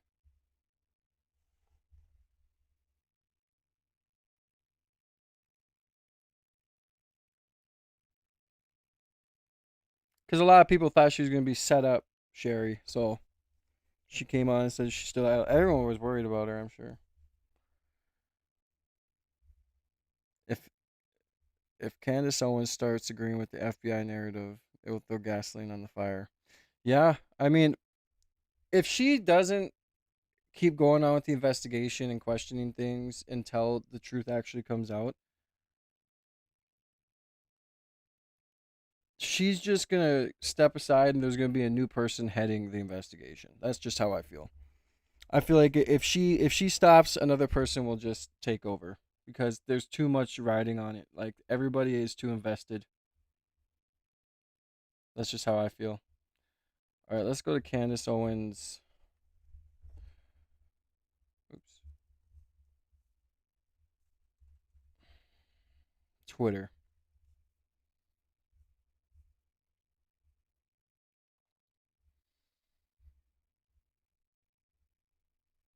So it says Erika and I had an extremely productive 4.5 hour long meeting that I think we both feel should have taken place a lot earlier than it did. We agreed much more than I had anticipated. Of course, we also disagreed on various points and people as well. Most importantly, we were able to share intel and clarify intent. I will of course have a full rundown for you tomorrow as I am currently exhausted, but I wanted to quickly let you guys know that absolutely nothing was held back and the immediate result was that tensions were thawed. Yeah, so I'm curious as to what was talked about, to be honest with you.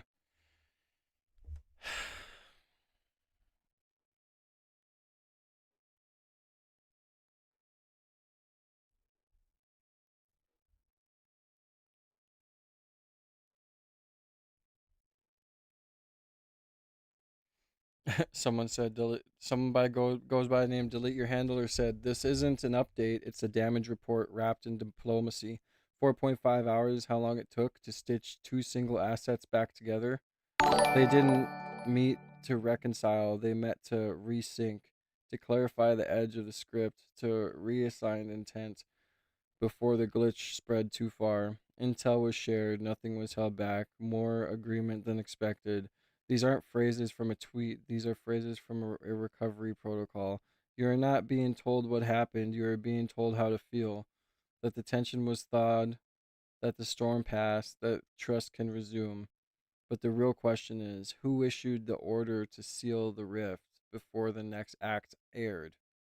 This wasn't a peace talk, it was an edit session, live from the control room. That is a crazy comment. I'm not gonna lie. That is a real comment right there.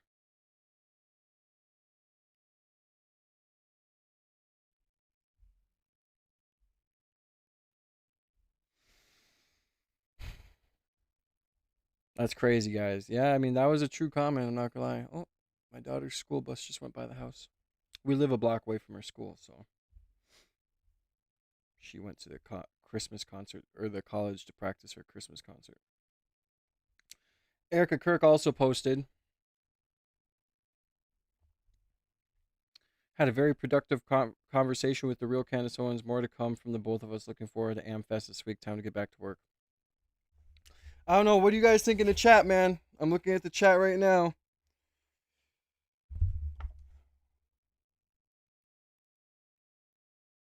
What do you guys think in the chat? What do you think is going to happen?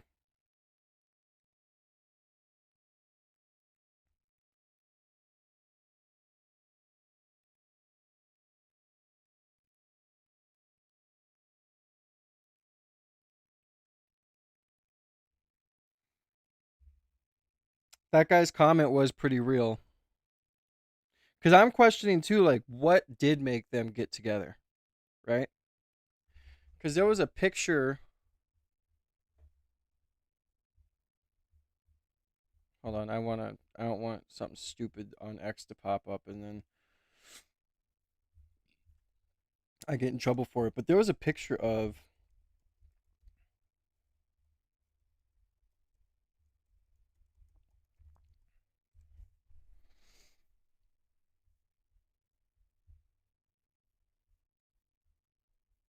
Candace Owens and Erika Kirk, or Erika Kirk at Candace Owens' wedding. And people are wondering what the hell's going up with that too.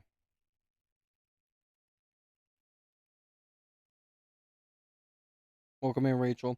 Yeah, I mean, at this point, I don't know what the hell made Erika meet with Candace. Like, I really want to know what caused that. But I feel like there might be powers that be here trying to reel Candace in.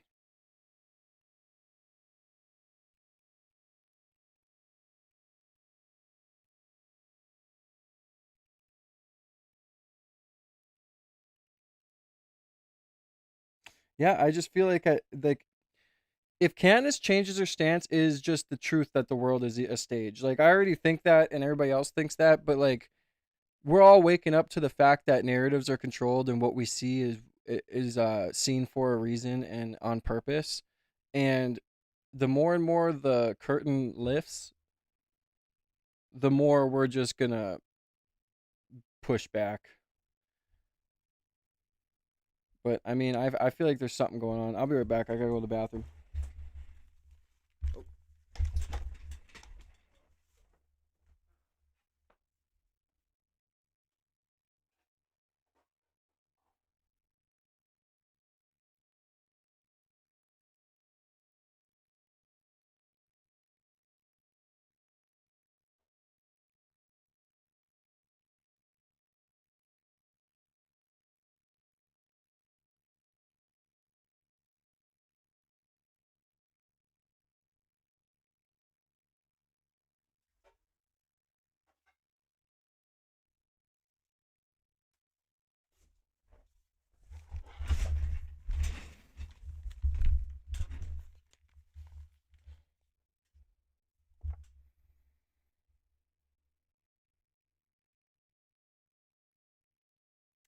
Yeah, but they should care if we believe in the narrative or not, because at the end of the day, if we all don't believe their shit, then they lose their power.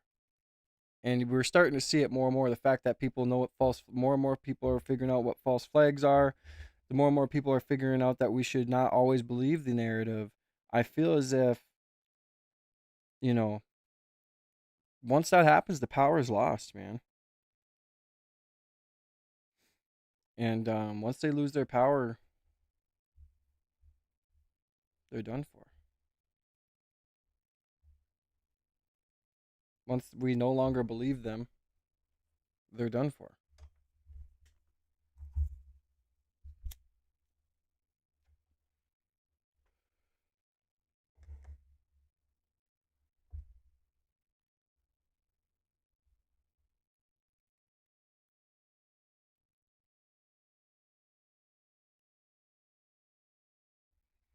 %, Chase. I agree. That's what I'm saying. I just said that if Candace stops and like completely gets compromised, there's gonna be another person who takes over the investigation that we all follow, or we all just do it ourselves.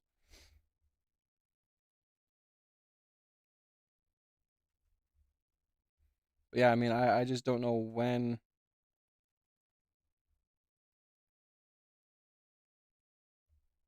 her live is. It's gonna be very interesting watching that live.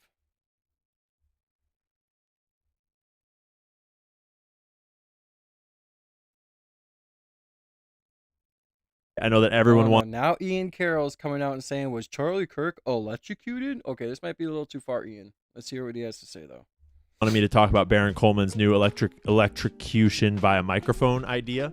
Conspiracy theories are entering a information. Yeah, that's a bit far. If Baron Coleman's talking about him being electrocuted by a microphone, that's a little ridiculous.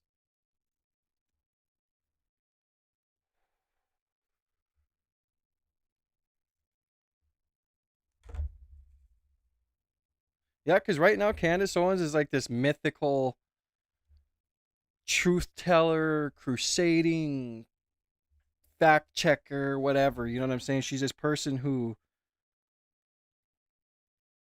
you know, to us all right now is crusading in this fight of what's the truth and what's not. And if she backs down, yeah, I mean, she is going to lose everyone.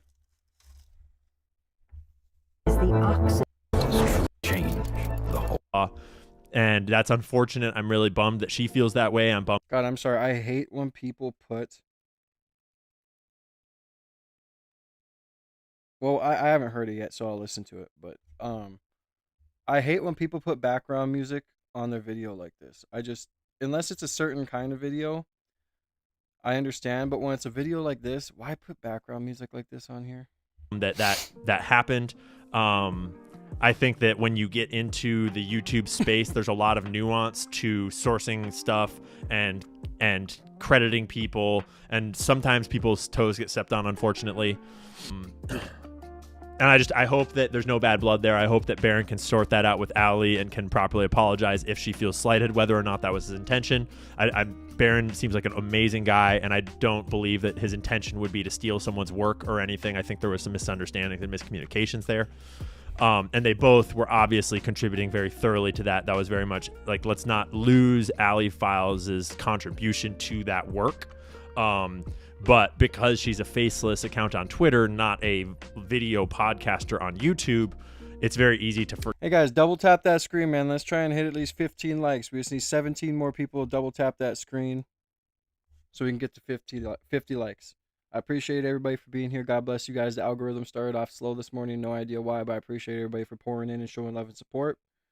We're on the road to 10,000 subscribers, so make sure you hit that subscribe button. If you feel like you want to go farther than subscribing and liking, go ahead and send your super chats to them. Get your name written down on the super chat wall. Get your comment read. Show some love and support. God bless. Forget that often the Anons on Twitter contribute the most. Often the Anons on Twitter are the unsung heroes of the whole thing. And it is important to credit Anons on Twitter and everywhere else, because they are just as much investigators as the rest of us, and they are just as powerful as the rest of us when they uncover that one little thing. And so it's important to give credit where credit's due, and to that's why I like Ian, though. He is a very good person when it comes to giving credit and it comes to doing his research and giving sources. He's a very good journalist in that aspect. To not change that philosophy based upon the perceived size of someone's platform, because in some ways it's almost more important to credit the small accounts, because they have no power to get that credit for themselves. And if you're a big account getting something from a small account, it's you have so much more to offer them by just giving them a good shout out and saying thanks for their work and helping them grow, because you never know when some really amazing researcher might be in some small little account that might have so much to contribute if they can just get noticed and someone can see how good their work is. And so yeah, my understanding is that Barron is sorting that out and is giving credit, and he seems like a great guy to me. So that's the first layer. There is I'm hoping that they sort that out well, and from all indications I'm seeing they are, and it's unfortunate that little misunderstanding happened. I did not know that microphone electrocutions were a thing at all, but apparently they are a thing, just outside of government assassination plots. Apparently microphone electrocutions are like a legitimate stage concern for people using wireless microphones, is my understanding. I didn't know that either, but I guess the one thing I will say that does make sense is when you like cringes his hands like that. Yes, I know that's because his neck broke and things like that and whatnot, but it does look like electrocution could have done that too. But I'm not saying he got electrocuted, because this is pretty far-fetched theory for me. And that does kind of make sense once I thought about it, and once I looked at the history of such things happening. And that's fucking wild. That's horrifying. I did not know that. That makes me scared to hold a microphone. That being said, I don't understand the current version of the theory, and I haven't watched everything about it. But I'm very hesitant to put my platform behind new theories until I investigate them for myself, for my own level of vetting. For example, I haven't dove into Candace's new story about the new whistleblower military guy that gave her that new story, because I just don't know the information about it. Yeah, we all kind of know that last bit she gave us was bullshit, right? The whole military guy story that was doing sonar detecting for underground tunnels for the DEA or whatever, and then the Sinaloa cartel was going after him. Then he went on the run. They got placed under a 25-year gag order, and then after 25 years, conveniently this year, he went back down to Arizona. Then seen Brian Harpool in a meeting with Army people, and then all of a sudden Charlie was assassinated. That was just kind of a bullshit story to me. Seeing and hearing other people go over it and listen to it and explain it, yeah, it kind of does seem like bullshit. I haven't vetted it. I don't really have a way to vet it. So I'm not just going to assume that it's true just because Candace said it, okay? Because that wouldn't benefit anyone. It wouldn't benefit the truth. It wouldn't benefit Candace. It wouldn't benefit me. If she's got the receipts, she's going to present the receipts. And if somehow it's some dude fooling her with all these receipts, then it's like, okay, what the fuck is that? If there's some organized operation to like discredit Candace by creating all these fake government documents and fake storyline, and well, you never know how far they would go to do that. She does have an open tip line, let alone the fact that you know, our government's done other shit that's crazier. Whistleblower and all this shit, then that's super suspicious as well. And I do know, like, Candace's team is extremely good at vetting information. They're very thorough and smart people. And so I inherently do trust them to do their due diligence. But with a story that complex, it's like, I'm not just going to overtly trust it until I see the evidence and I see the documentation. I'm just going to watch and see what comes of it. And I'm on this other train that's pretty important right now. So that's where I'm at. With the microphone theory, same thing. I don't have the research and expertise and haven't had the time to do it for myself to understand it. My understanding is that the table that Charlie is sitting on is very significant to that theory. And in my mind, it seems like the table would separate him from everyone else and keep the electric shock involved in just him and not shock everyone else through the grass or some shit. That could happen. That's crazy. And honestly, like, if that's what's happening, then I'm assuming that it's not just like a standard microphone electric shock. I would be assuming that it would be like a customized assassination style weapon that is disguised as a gunshot. It's like, I don't know. I'm going to watch it and see what comes of it. And I'm going to see, I'm shocked. Being on the platform is an interesting detail. Seeing the photos of Charlie's arms apparently having discoloration. Barron actually texted me one of those photos of Charlie's arm with the red discoloration. Thank down you by to his Lynn hand for the subscription, and a little bit and of Rena blood splatter up on his forearm. And what I sent back to him was like, hey, it doesn't look like it's blood because the blood spatter on his arm is not wiped off. It's clearly little speckles of dark red blood up here. And down here, it's like, at best, it's blood that has been thoroughly wiped off of his skin. But that's it. Those two things don't square. And so it's like, yeah, it does look like discoloration. And 4 more beautiful people saying to double tap their phone screens to get us to 50 likes. Thank you very much. In his hand for some strange reason. And I don't know what to make of that. Welcome in, I don't know Apple what Tree. to make of that. Discolored because blood pools. Could be, right? Could be. I'm no expert.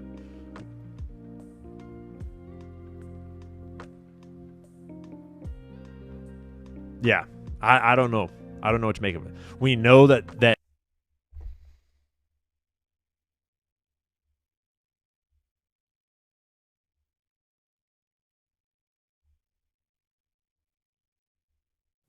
we go. No bad cop hat tonight. I saw. So if no one knows who Baron Coleman is, this is Baron Coleman.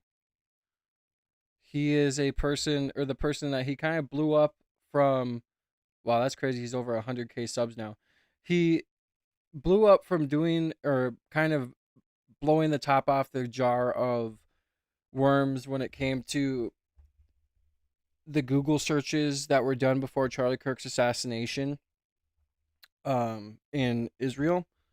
He was kind of the first person to pioneer looking that up, and now everyone's doing it.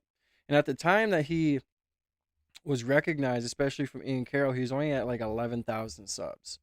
Now he's over at over 100,000. So, but that's who Baron Coleman is. He's the guy who kind of showed that there was people Googling Charlie Kirk before what happened, and the Google search trends engine. So this is who this guy is, and this is the guy who apparently is talking about the electric theory. So we're gonna listen to a little bit of this, see where he gets into it at. Saw somebody put that in there. It's just me. In the dark green hoodie. I see you guys making the guesses every time. What you could do is look back several episodes and see what's been missing for a while. What has he not worn lately? And then you'll probably figure out where it is. Guys, welcome in. Not going to be a long show tonight. I don't usually go on Thursday nights. I can't remember a time I went on a Thursday night, frankly. I usually have something to do with my kids on a Thursday night. I actually I actually skipped it tonight in order to do this, so don't come at me and act like I'm not committed to this cause. I am, and this is what I think is a pretty important show. I think it's a very the last minute twist that reframes everything is one of the most reliable pleasures in storytelling, particularly modern storytelling. It's the moment that the audience, and often the primary character within the story, realize they've been looking at the crime scene through the wrong lens. The gunshot wound was not the fatal injury. Yeah, I think he's a lawyer too. Poison was a red herring. The body was moved after death, or the apparent suicide was staged over a murder that happened hours before, or by a completely different mechanism. The audience gasps because the story has respected its own logic while secretly withholding one crucial fact. When it's well done, the revelation does not feel like a cheat. It feels like the only possible solution they somehow missed. And this device has a long pedigree. For example, in Agatha Christie's 1926 novel, The Murder of Roger Ackroyd, the entire novel is narrated by a village doctor who seems to be helping the main character solve the crime. Only in the final pages do we learn that the narrator doctor is the murderer and has been lying to us and the main character the entire time. The cause of death itself, a stab wound, never changes. But the identity of the killer rewrites every preceding conversation. Agatha Christie did not invent the unreliable narrator, but she weaponized it. She weaponized it so effectively that the book was accused of breaking the implicit contract between the mystery writer and the reader. The real plot twist was not just a whodunit, but how the entire story was told. And Hollywood learned this lesson quickly. In the 1930s and 1940s, the whodunit was a staple of the B picture. But the real masters of reframing twist were the film noir directors who understood that misdirection could be visual as well as narrative. Consider Anatoly Litvak's 1948 picture, Sorry, Wrong Number. Barbara Stanwyck plays a bedridden heiress who overhears a murder plot on a crossed telephone line. The film builds relentless suspense around the idea that she is the intended victim. It is in realizing how elegantly we were invited to fool ourselves. With that in mind, I want to raise an obvious question related to the Charlie Kirk investigation. Have the narrators been withholding a key fact? Let's walk through some images and take a look with fresh eyes. You might learn by now, you might have figured out by now, today could be fun. Today could end up being fun, but today also, also might end up being hard to swallow in some respect. So I want to start the way, let me see the best way to start this. I think I want to start this way. I'm going to pull up a video that gives us some narrative about what we're looking at, because we're going to look at a lot of pictures tonight. You guys may have seen this video. This is about a 10-minute long video. The shot occurs right at the 10-minute and 15-second mark, so only about 1 second of blood and gore in this. And I'll go back to the beginning. I'm going to hit mute so you guys don't hear all the background noise. I'll turn the sound back on towards the end. If you go back to the beginning, what we're just watching here is Charlie Kirk just, getting ready. The first guy is questioned. This is Henry Dell right here in the middle of the screen.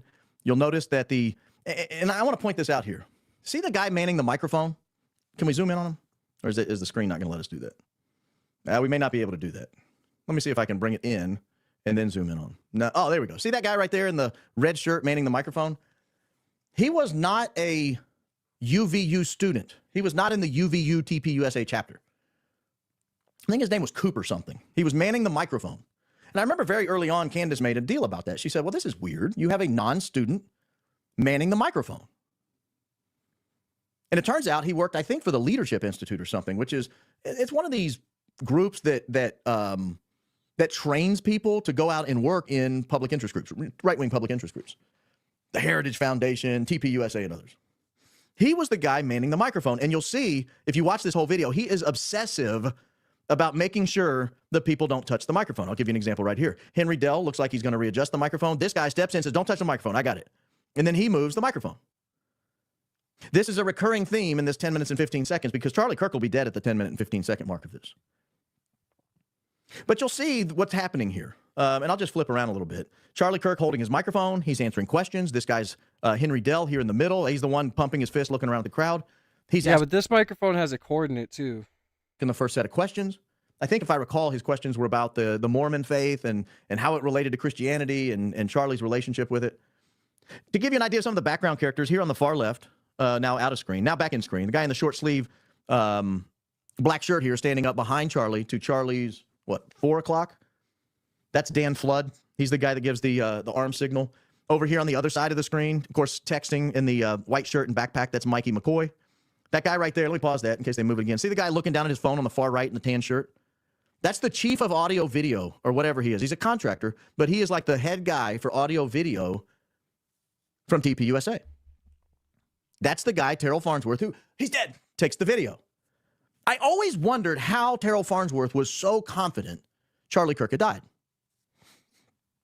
Because he saw almost as much as Mikey McCoy saw and Blake Neff. Saw something, boom, looked up and ran off. But then he immediately grabs a phone, starts taking selfies and saying that Charlie's dead. Tonight might give us a clue why Terrell Farnsworth knew so intimately the details. Yeah, don't forget to hit the like button. This is Baron Coleman. I break every rule. I'm supposed to announce my name. I'm supposed to invite you to subscribe, like, share. What else? Click the notification button. I'm supposed to tell you the name of the show. This is a Real Baron podcast. I am Baron Coleman. I'm supposed to give you my schedule. I'm here 3 or 4, sometimes 5 nights a week. Welcome Guys, in, Marty. Sorry. Everyone that's new to the stream, make sure you guys double tap that screen, hit the subscribe button. We are on the road to 10,000 subscribers.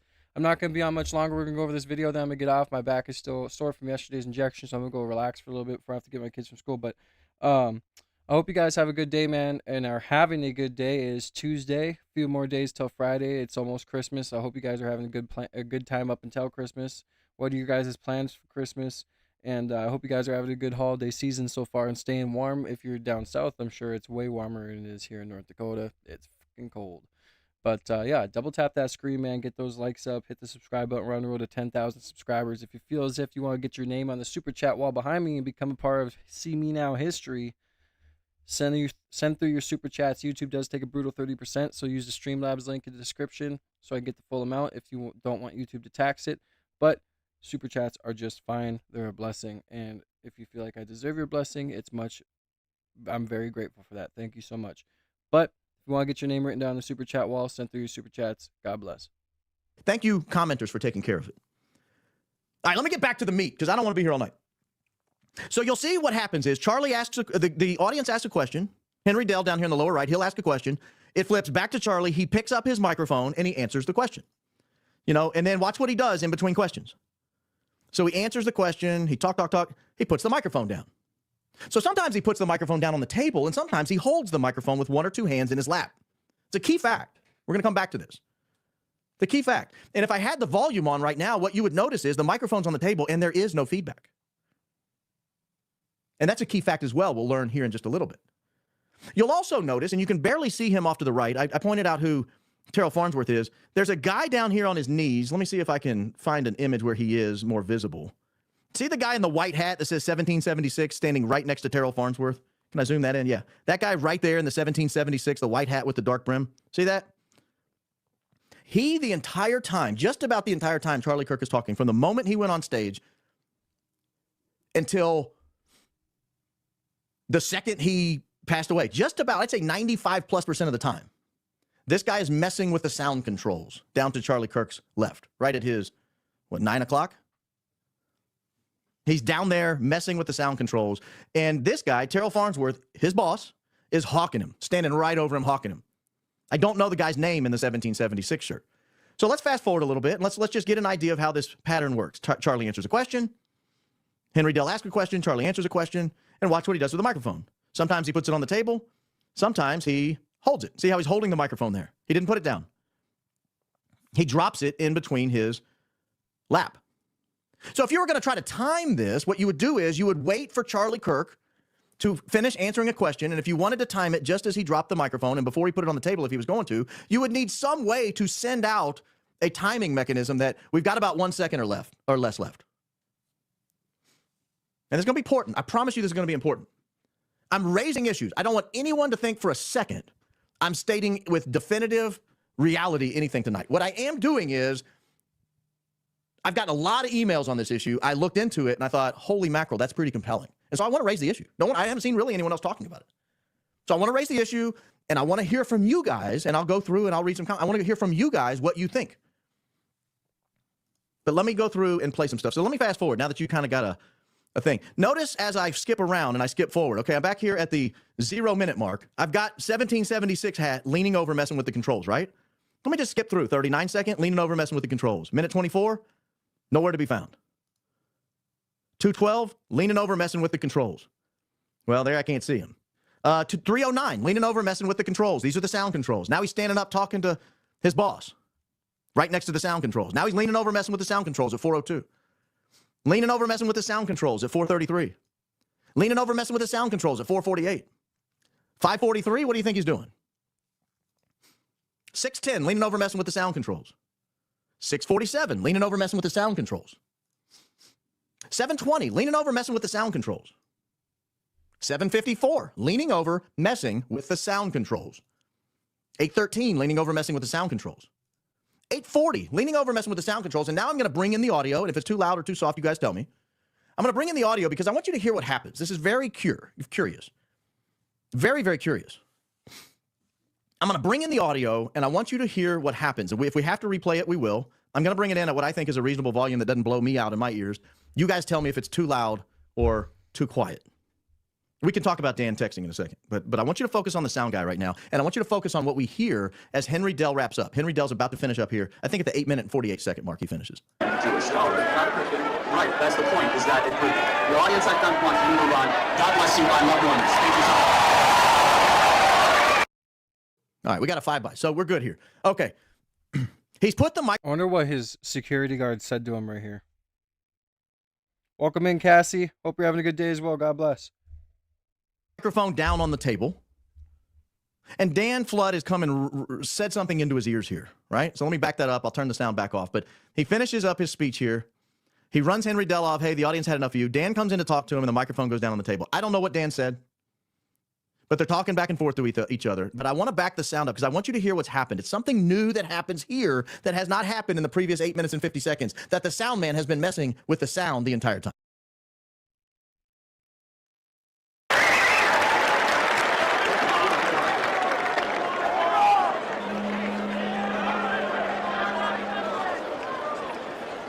Hello. Hi. Yeah, it's working. Hey, Charlie. He's touching the mic. He touched the mic. Hopefully we're going to have a little bit more disagreement. Hi, yeah, so just wanted to... Oh, he was told not to touch the mic just then. See that? Did you see that? Watch him put his hands up. Hi, yeah, it's working. Hey, Charlie. Hey, hopefully we're going Don't to have touch the mic, he's saying. He just nudged him. a little bit more disagreement. Hi, yeah, so just wanted to... a few weeks ago...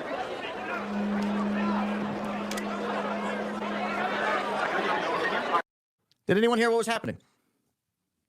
Yep. Yes, there was a someone was turning the gain up too much. Feedback loop. I've been in radio a long time.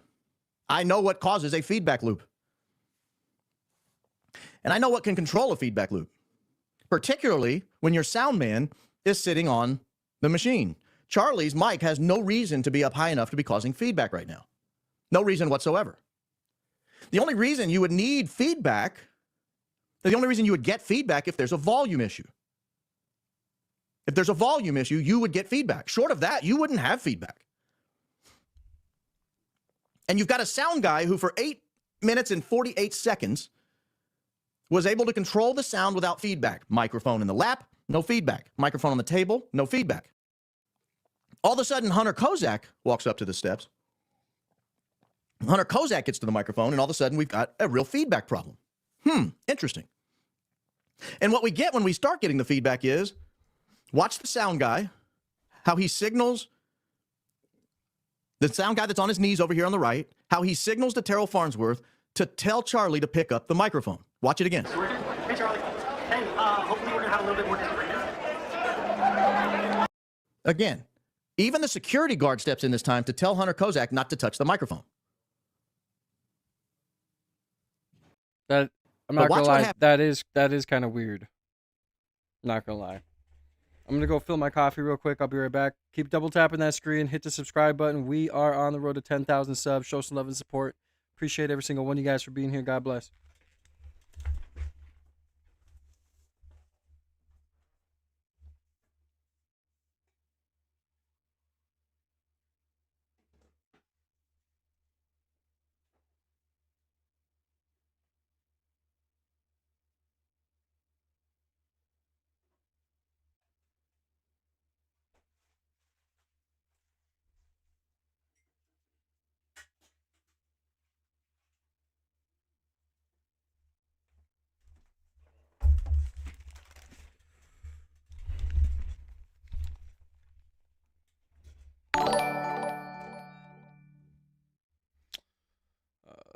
Thank you to Uno the Score for the subscription. God bless.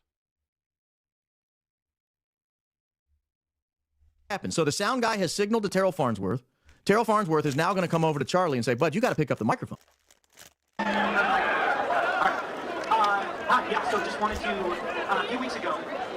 By the way, to all you guys talking shit in the chat, I preferenced going in this video by saying I don't believe that it was electricity that did it. So for all you guys who are talking shit, keep running your mouths, keep doing whatever, that's fine. I just what I found was weird was that they just don't want him to touch the mic. Okay? That's it. Do I think that this is a good theory to go by? No.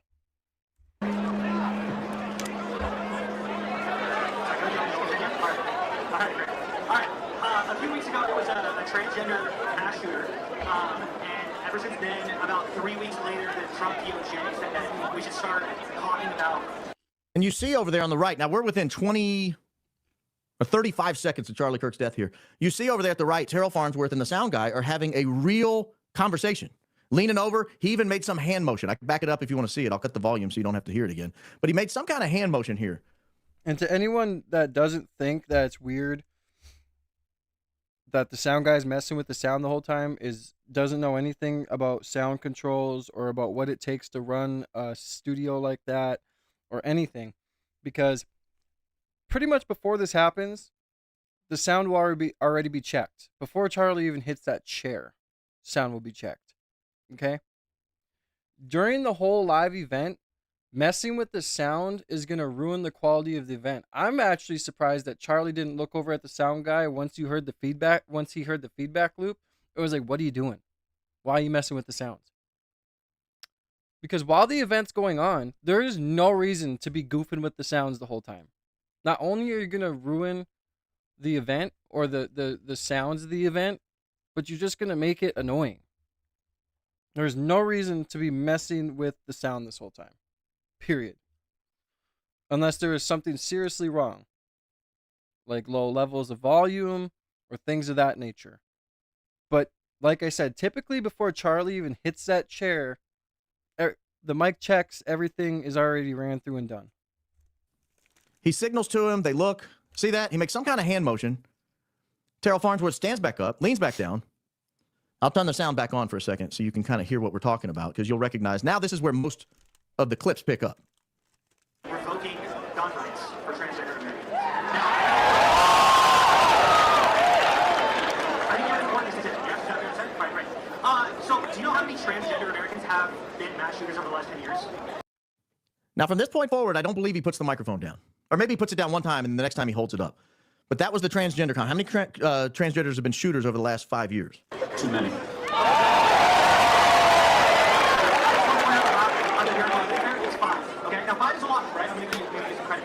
you know how many mass shooters there have been in America over the last 10 years? Counting or not counting gang violence? So you guys know what comes next. You've seen this video 1,000 times. I don't have to show you again. But I want to hit mute.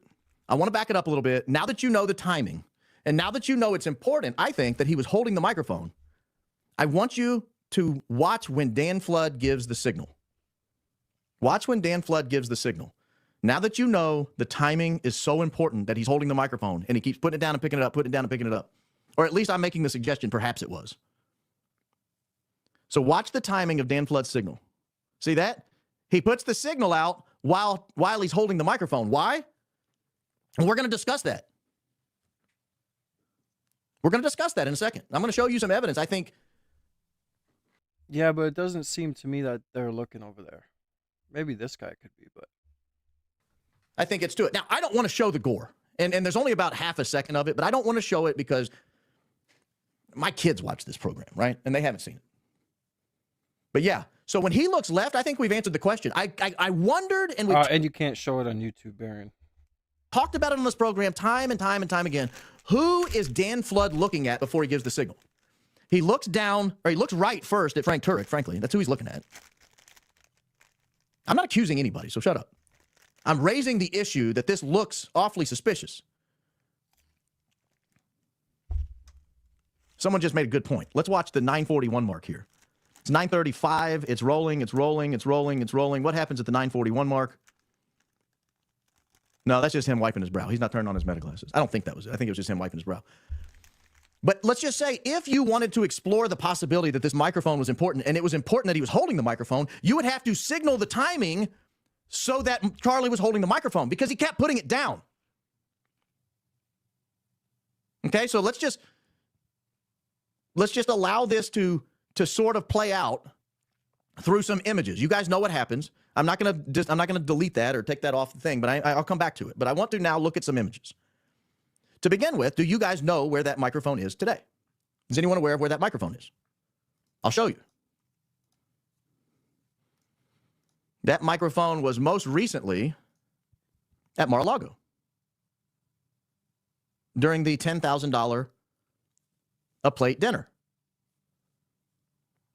That's where the microphone was. Now, it's strange to me because there were a lot of things that you could put on display if you wanted to signify Charlie. There's a beautiful portrait, for example, right next to it.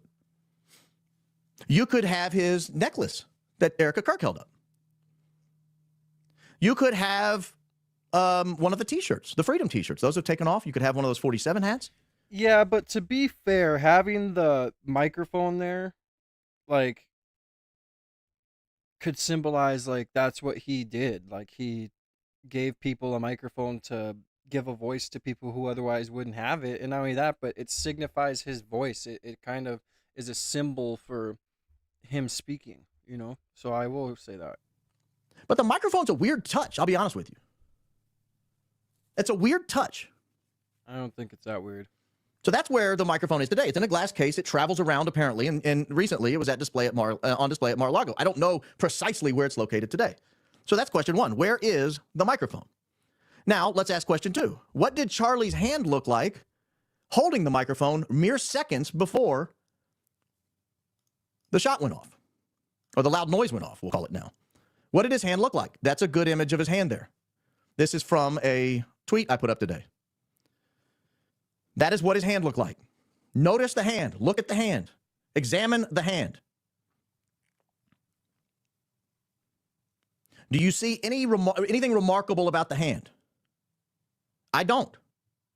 I don't see anything remarkable about the hand. So let's see what his hand looked like immediately following. This is a picture taken 20-something seconds. I think 22 or 3 I counted out. And I wasn't sure exactly when it was taken, so I gave like a 2-second window. This is his hand taken immediately after. What does that look like to you?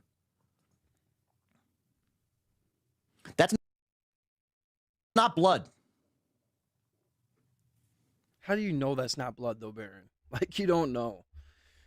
Yeah, does it look weird? It does look weird, but dude, blood stains your skin. Like, that's not blood. And there's something else about this. You see these 2 dots up here? What are those?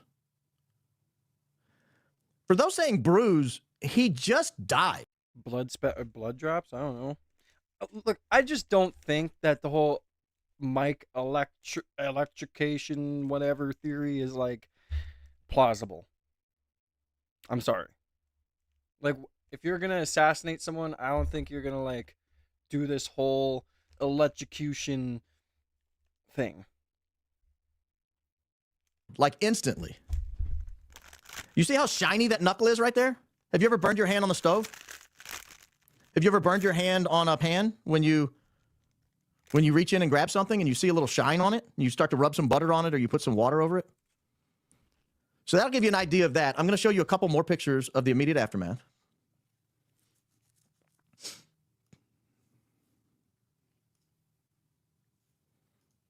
Let's see if I can get this one up.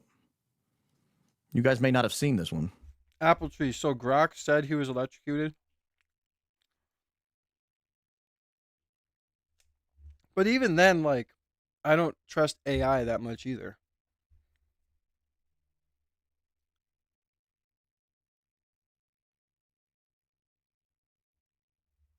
You know, one thing I must say, though,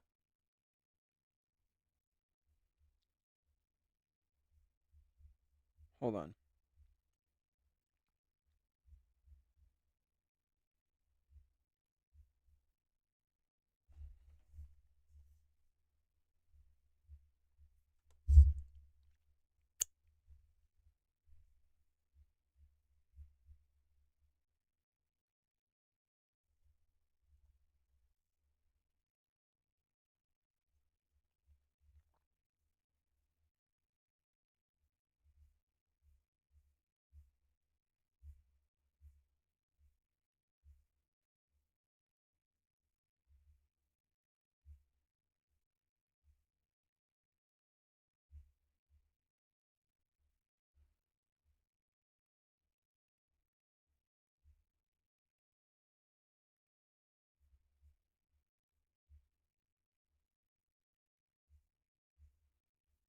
Am I off, or why can't I find the picture of Erika Kirk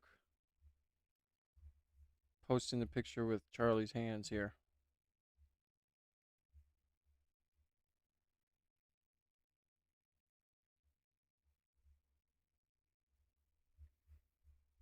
Hold on, guys. Sorry.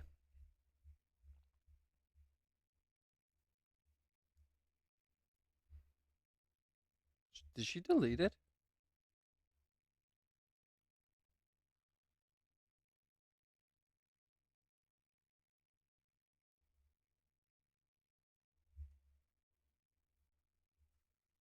I think she deleted it. Erika Kirk deleted the pictures of her holding Charlie's hand. Oh, that's crazy. I went to go look on her Instagram and I could not find it. Hold on. Good thing the internet's forever.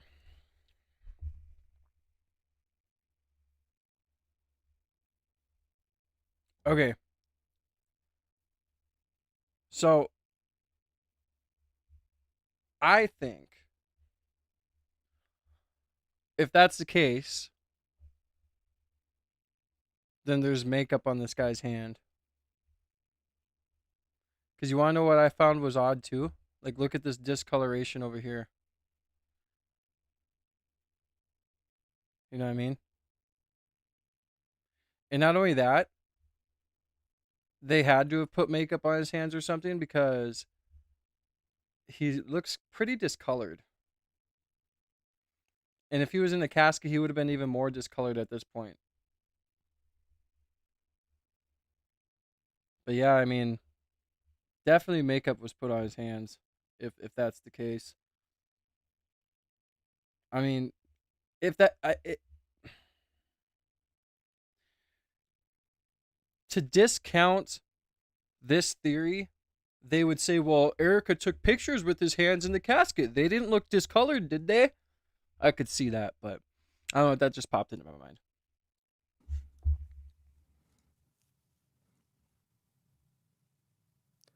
That is Charlie's arm. That's his right hand hanging down after he was shot. Now, there is blood in that on the thumb right there. No doubt about it. I'm not saying it's strange that they put makeup on his hands. I'm just saying that if his hands were colored like that when he left from a burn, then you know what I mean? That's all I'm saying. Because trust me, I've been through plenty of funerals and plenty of processes. I know what they do with people. What appears to be blood on that thumb. But there you get those burn marks or whatever those are. Again, this was 20 seconds ago. For those of you talking about bruises, if you hit yourself 20 seconds later, do you have a bruise? And you're alive. Your heart's beating. I would show you his other hand, but it's pretty gruesome. His whole arm looks like his fingertips there with a little tiny bit of blood on them. His whole arm looks that way. So if that's blood, then somebody took the time in 20 seconds to wipe the blood off and really take the time to get a fresh, clean towel out and, do one of these numbers to it and really clean it up. Not really, because him falling on the ground, you never know how his hand could have hit the... Like, him falling on the ground...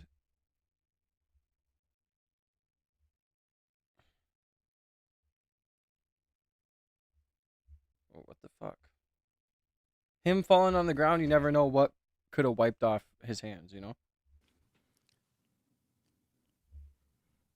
I think this is an interesting comment. Those are like when a patient gets struck by lightning. So let's keep looking here. Is there another one? Yes, there's another one right here. Let me show you this one. It's another Charles McClintock Wilson photo. It looks similar because it was taken shortly thereafter. You can tell from up here, this is his right arm. That's his ditch.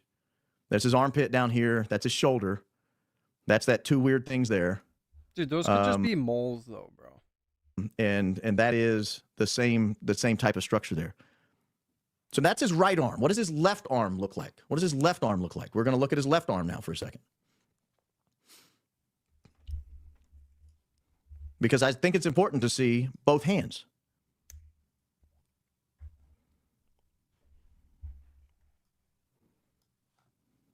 Now, keep in mind how clean and neat and everything his hands looked just a moment ago, right before I can pull that picture back up if you need to see it. 15 more double taps will be at 100 likes. Thank you guys so much. God bless. We're going to go over a little bit more, then I'm going to get off here. Yeah. So that's his left arm as he's being carried off. It kind of looks charred. That's his left arm. Now his left arm... Dude, that could be shadowing, though. Like, dude, I just completely think that this could be reaching. Like, in that image that I showed you, and I can go back to the video, his left arm was what was holding the microphone. And I'm not going to show the point of impact, but he brings the microphone down and holds it then with both hands. It's at that moment when he grabs it with both hands, the shirt flies up and he gets tense. And I'm going to tell you what kind of led me down this path, and I'm going to show you a few more pictures. But that hand looks crispy. I'll be honest. The right hand looked like it had been tased or something, but the left hand looks just fried, in my humble opinion. I'm going to show you what led me down this path without showing the video, and it's hard to do without showing the video. Another thing, though, with his ring on his hand, it would have burned him. Like, if he was electrocuted, that ring would have burned his finger. Like, there would have been noticeable char marks around the ring. And I first asked the question the other day, why was Charlie still holding on to the microphone when he was dead? Why was Charlie still holding on to the microphone when he was dead? I asked the question. Charlie's dead right now. And we're talking. Yeah, but dude, like if the bullet hit his neck, I can't remember what the exact word is, so you guys can go ahead and let me know in the chat, but there's a word for it. When your spinal cord right here gets snapped, your body goes into this curling position. That's why you see him going like this. So his hand is gripping the mic in a way because of the reaction from his nerves. Oh. You'll notice if you zoom in on this picture, you'll notice his ring has left his ring finger and is now falling off of his hand. Yeah, but he had one of those magic rings. And he is still... He had like one of those magic... I can't remember what it's called. What's it called, guys?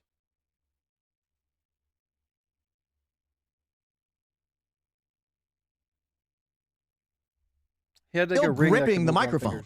He is falling over and he's got both hands clenched. I'll show you the other fist in just a second. Now, at first we were told this was a cerebral reflex due to a spinal cord injury. Well, lo and behold, wouldn't you know, I made a comment about that on air and I got reached out to by a neurosurgeon. I verified that he was in fact a neurosurgeon. The neurosurgeon said, no, that's not true. The neurosurgeon said that's not the reaction to a spinal cord injury. And then actually a nurse told me this today who I was talking to about these images. The nurse said the same thing. That's not a spinal cord injury that makes you do this. That's a brain injury, a deep brain injury, or an electrocution. The neurosurgeon's the one that put me on electrocution. Because I said, why is he still holding onto the microphone? And somebody said, oh, he was a spinal cord injury. Neurosurgeon writes in and says, that ain't a neurosurgery. That's not a neuro injury. That's a deep brain injury or an electrocution. Are we sure he wasn't electrocuted? It looks more like an electrocution to me. And I thought, what? What are you talking about? So I start digging. And I really start digging.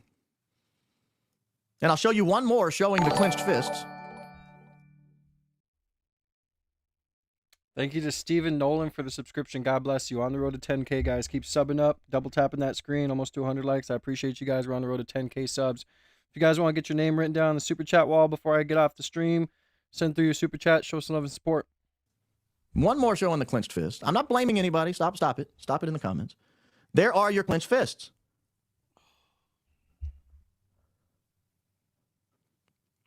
And again, this is an earlier image than the one I just showed you because he's coming up, and then you'll see in a second, I'll show another image where he drops it, and you'll see what his hand looks like when he drops it. It's pretty crazy. Keep in mind, there's no blood on his hand. He hadn't hit the ground yet. So don't tell me it's a bruise. Don't tell me it's dirt, unless he just was like farming with bare hands right before he went on the air, or right before he started the event. So he's clenching this. I must say, I'm impressed I'm able to do this without showing the video. All right, let me find the one where he drops it. You guys take a look at this hand and tell me what you think. And another thing, though, like, how is it that people, if it was the electrocution theory, how is it that other people weren't electrocuted from currents? You know what I'm saying? This was the clincher for me. An astute viewer of this program sent this image in, and I clipped it out. Look at that hand. I will, if you need me to, pull the hand back up. No blood has left his neck by this point. There's one drop that has gotten near his hand. One drop has gotten near his hand.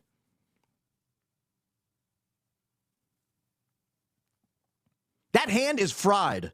You can watch the video, slow it down yourself if you don't believe me. I did not alter this photo. All I did was hit pause and take a screen cap. That hand is fried.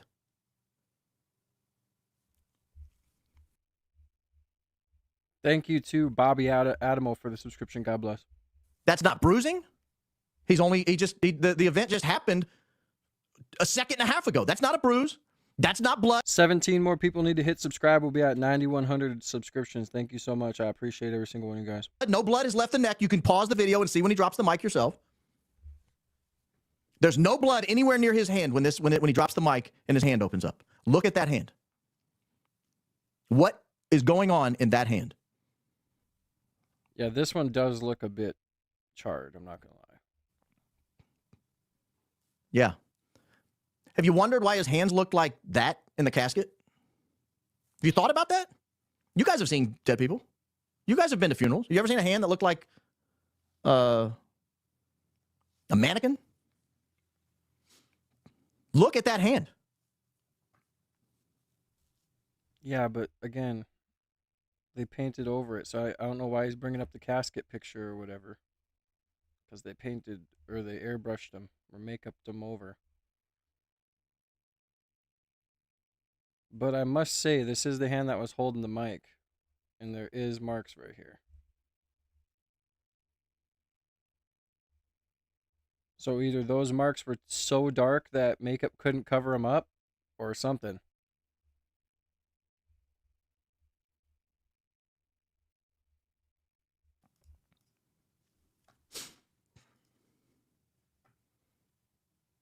So a few questions remain. Well, I should show this one as well. I don't think I've shown this one yet. You'll see some marks where one of the astute viewers has chimed in here. Oh, I lost it. So you can see there where he first lets go of it. There's no blood anywhere near him. The thumb and the outer hand are absolutely sizzled.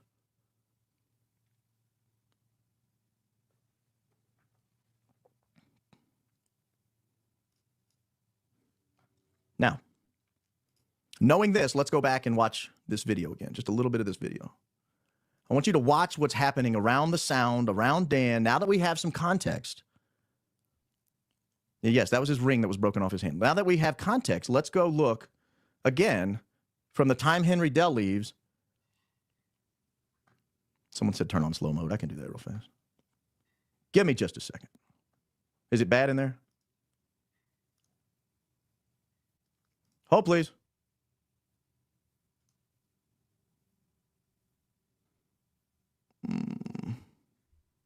Where's slow mode? God, it was so nice out earlier this morning when I was bringing my kids to school, and now it's all windy. Looks like it might snow.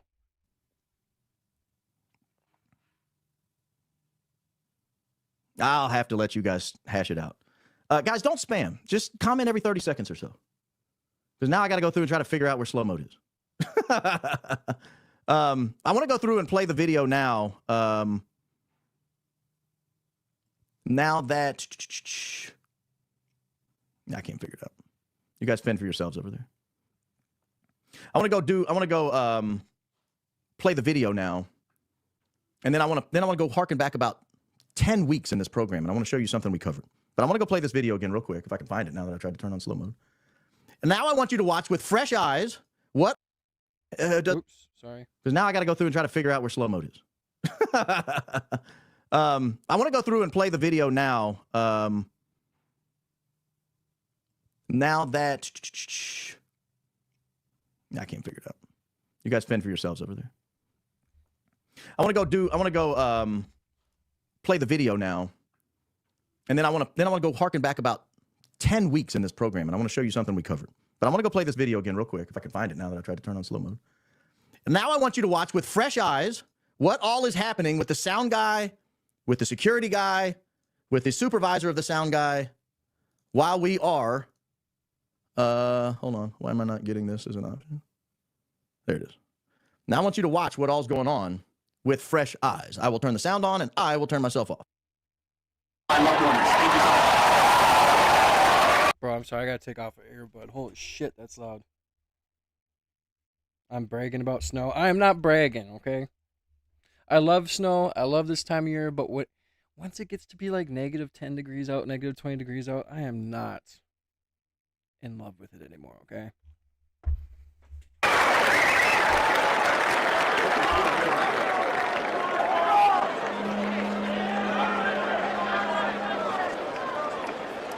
Hello. I said I wasn't going to break in, but I have to. Watch 1776. I'm going to play again. He points to Charlie and like gives him the pick up the mic sign. He does this. Watch it. See if that's what he's saying. It looks to me like he's saying, tell him to pick up the mic. I'll play it again.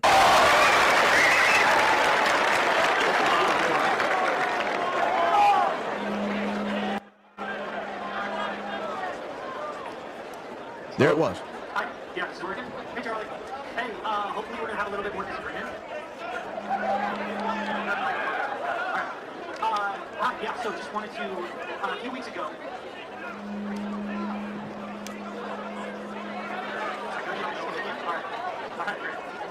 A few weeks ago, there was a transgender mass shooter, and ever since then, about 3 weeks later, the Trump DOJ said that we should...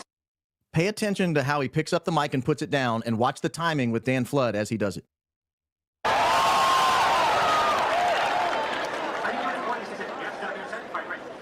So, do you know how many transgender Americans have been mass shooters over the last 10 years?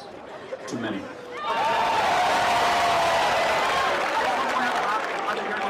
5. Okay, now 5 is a lot, right? I'm going to give you some credit. Do you know how many mass shooters there have been in America over the last 10 years? Counting or not counting gang? Did you catch it? Did you catch it? Now, I think Blake Bednar's, in my opinion, has kind of shown me that Hunter Kozak might also have been a signal, or at least have done something that could be perceived as a signal. I don't want to blame anybody. I'm not blaming Terrell. I'm just saying it would make sense if this is true, that Terrell was confident when he went around the corner that Charlie was dead. I don't want to blame the sound guy, but I'm saying if you were going to pull off something like this, you would need somebody down there to control when the mic became ungrounded. I don't want to blame Hunter Kozak, but if you were going to pull off something like this, it might be nice to have somebody signaling when the next question was coming by looking over and adjusting his glasses. Oh, I think I didn't go back far enough. So Frank Turek is looking away. Hunter Kozak is asking the question. It would be nice if you were going to pull this off for Hunter Kozak to give a signal and tell him, hey, here comes the question. Look at that. Did you see him look over and touch his glasses? Now, that could just be him looking over because he's a nervous Nelly and touching his glasses. Could be as simple as that. But if you wanted a sign, it would look like that. And then once he does it, if you wanted a sign, now Frank Turek could lean up and touch his hat.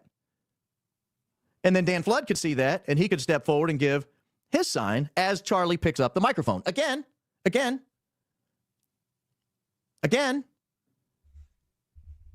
I don't know if that's what it was.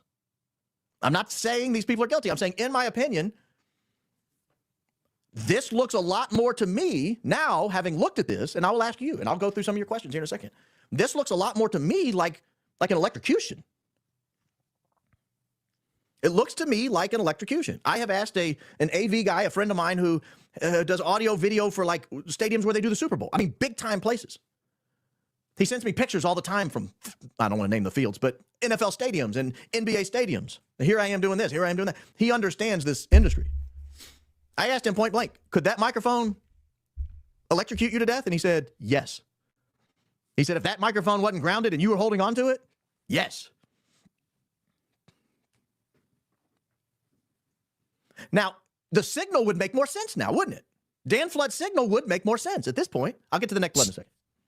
Dan Flood's signal would make more sense. Again, I'm just going through this as a possibility. Am I saying this is definitively what happens and I believe 100% this is what happens? No. But I'm saying I've looked at enough evidence of this today and in the last few weeks, really. I've looked at enough evidence of this that I think it's starting to become pretty reliable. And when a neurosurgeon says that ain't a neuro injury from a neck, that you wouldn't do that. That's a deep brain injury. That's a deep in the back of the head brain injury. And then I had a nurse today say almost the exact same words again. That doesn't look like a spine injury. That looks like a deep brain injury.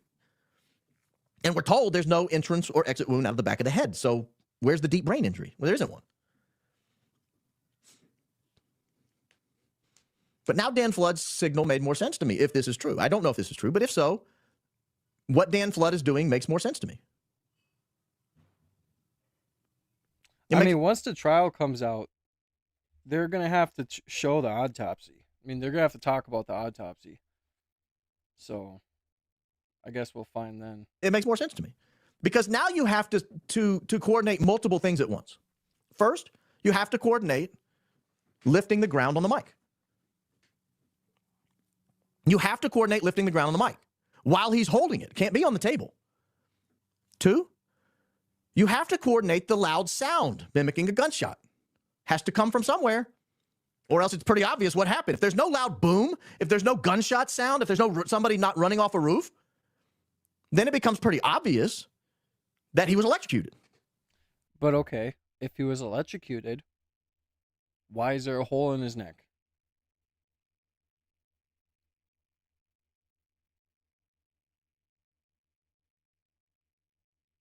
Why is there a hole in his neck?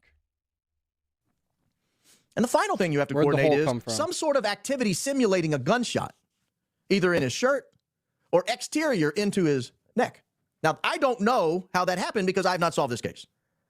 I have been given plenty of options, and I've thought of others myself. 1. Maybe the lavalier mic exploded as it got electrocuted. I don't know. I just don't see... I just don't see this theory clicking for me. I don't trust Charlie's necklace. He did not sleep with that necklace the night before. That necklace was in his wife's bathroom the night before, and he slept in his daughter's room, and his daughter slept in his bed. He came in the morning to get the necklace. They didn't kiss goodbye. I'm just quoting Erika here. So a possible place the boom could have come from was the necklace. 2. Another place it could have come. How though? Like what would make the necklace do that? Come from is the microphone, the wireless microphone he was wearing. The only thing I'm thinking is the microphone is a plausible theory because it's one of those ones where the magnet's outside of your shirt and it's inside your shirt. If that thing were to go, then I get that. And to me, I've always thought that the microphone theory is plausible with something going on with the microphone. Because I would like to know where the microphone is now. But I think that there's something to the microphone situation, the inside the shirt one. Either one of those could have been planted with some sort of poof, some sort of charge, not an explosion that killed him. We might know what killed him. But something that would simulate a gunshot. Now, was that something supposed to cause a giant gaping neck wound, or was it supposed to be under the shirt? I don't know. But even then, with the whole microphone inside the shirt situation, like it wouldn't create that kind of boom. Like when you're watching those other people that are videoing around the campus as before the shot rings off, like that boom is like up in the air. You can feel it, like, or you can hear it. It's like ringing off buildings, and I just don't see the mic inside of his shirt causing a boom like that, you know? Was something rigged so that it would shoot up in the neck? I don't know the answer to that. That is way above my pay grade. Did some kind of exterior drone or something hit? I don't know. I don't know if you've seen the video of the girl twisting the camera at the last second, right at that exact angle. I don't know. Did somebody shoot a low caliber handgun or a low caliber carbine or something from a distance and hit? I don't know. I don't know the answer to that. Again, I'm not saying I've solved it. I'm saying this must be examined. This must be. He probably had the inside the shirt microphone because they're recording it for his channel. So I'm sure, and you know, I'm sure the lavalier mic is for like secondary video purposes. Examine. Absolutely must be examined. Now, you know what happens immediately afterwards is he's pushed to the ground and then he's tended to and carried away. Tended to and carried away. So you would still have to have coordination. Something under the shirt, some kind of sound of gunfire in the distance, somebody running off, and of course, the microphone lighting up at the exact right moment. So you would still need some measure of coordination. Have I solved it? No, I don't try to solve things. Here's what I do. I raise issues once they become, in my mind, credible. This I've been stewing on for a while. In fact, I feel bad because there were some emailers about 6 or 8 weeks ago trying to lead me down this path. And I said, like, stop it. This is ridiculous. Why would you even say this? But this is an interesting theory to me. It explains so much. The random burns on both hands, which are present. It explains the tremendous quantity of makeup on his hands. It explains why he's holding his fist clenched, including clenched on the microphone. And that makes sense to me, too. When I was a young, I won't say a young puppy lawyer, but I was younger. I represented a municipality down in Alabama. And they were being sued because a young kid grabbed onto a fence that had been electrified.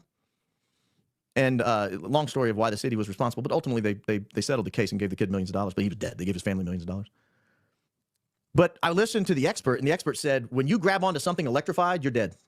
Which is why if you're going to touch something to see if it's electrified, you use the back of your hand. So when your hand clenches in response to the shock, it doesn't clench around the fence. It doesn't clench around the electrified object. Makes sense. It would explain why he's clenched up.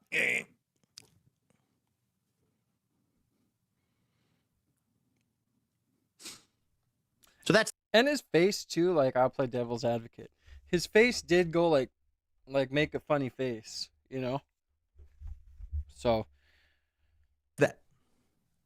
This is not me. Because if you notice, when Charlie Kirk talks, he would always move, like, this lip to the side. Like, his muscles must have been different. He had a way of moving his mouth. And so if he was electrocuted, I could see... Because the way he moves his mouth and stuff, if he was electrocuted, I could see it moving like that because he's tensing up. His muscles are tensing up. But, I don't know, I just think it's too far-fetched for me. We're just going to have to wait and see, right? Saying this is what happened. This is not me accusing Terrell Farnsworth of killing him, but it would explain to me that Terrell Farnsworth knew he was dead. And Terrell Farnsworth knew he could run off around the corner and video it. It explains the ring falling off his hand.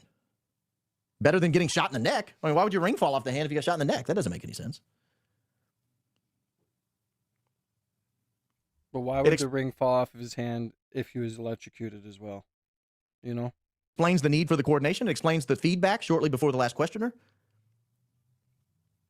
It could explain why they were so insistent people not get anywhere near the microphone, guests not get anywhere near the microphone. It could explain why that they didn't use a Utah Valley University person to do the microphone and they used a volunteer from the other side of the country. It could also explain this. I want to take you way back in time. Again, I'm not accusing anyone of anything. I'm not accusing anyone of anything. But there is a name I saw listed as the surgeon who worked on Charlie Kirk. There's a name I saw. And I want to show you something we did. And that's the thing, too. There would be no surgeon that worked on him. Dude, if he was dead when he hit the ground and he went to the hospital, if they check him, he has no pulse, a surgeon's not going to work on him. It's not going to happen. A long time ago, when we were first getting started together as a big family. You remember when we used to look at Google Trends? That's what kind of put this show on the map, right? That's what kind of put this show on the map. This is Lee Trotter. This is the surgeon. That was his name.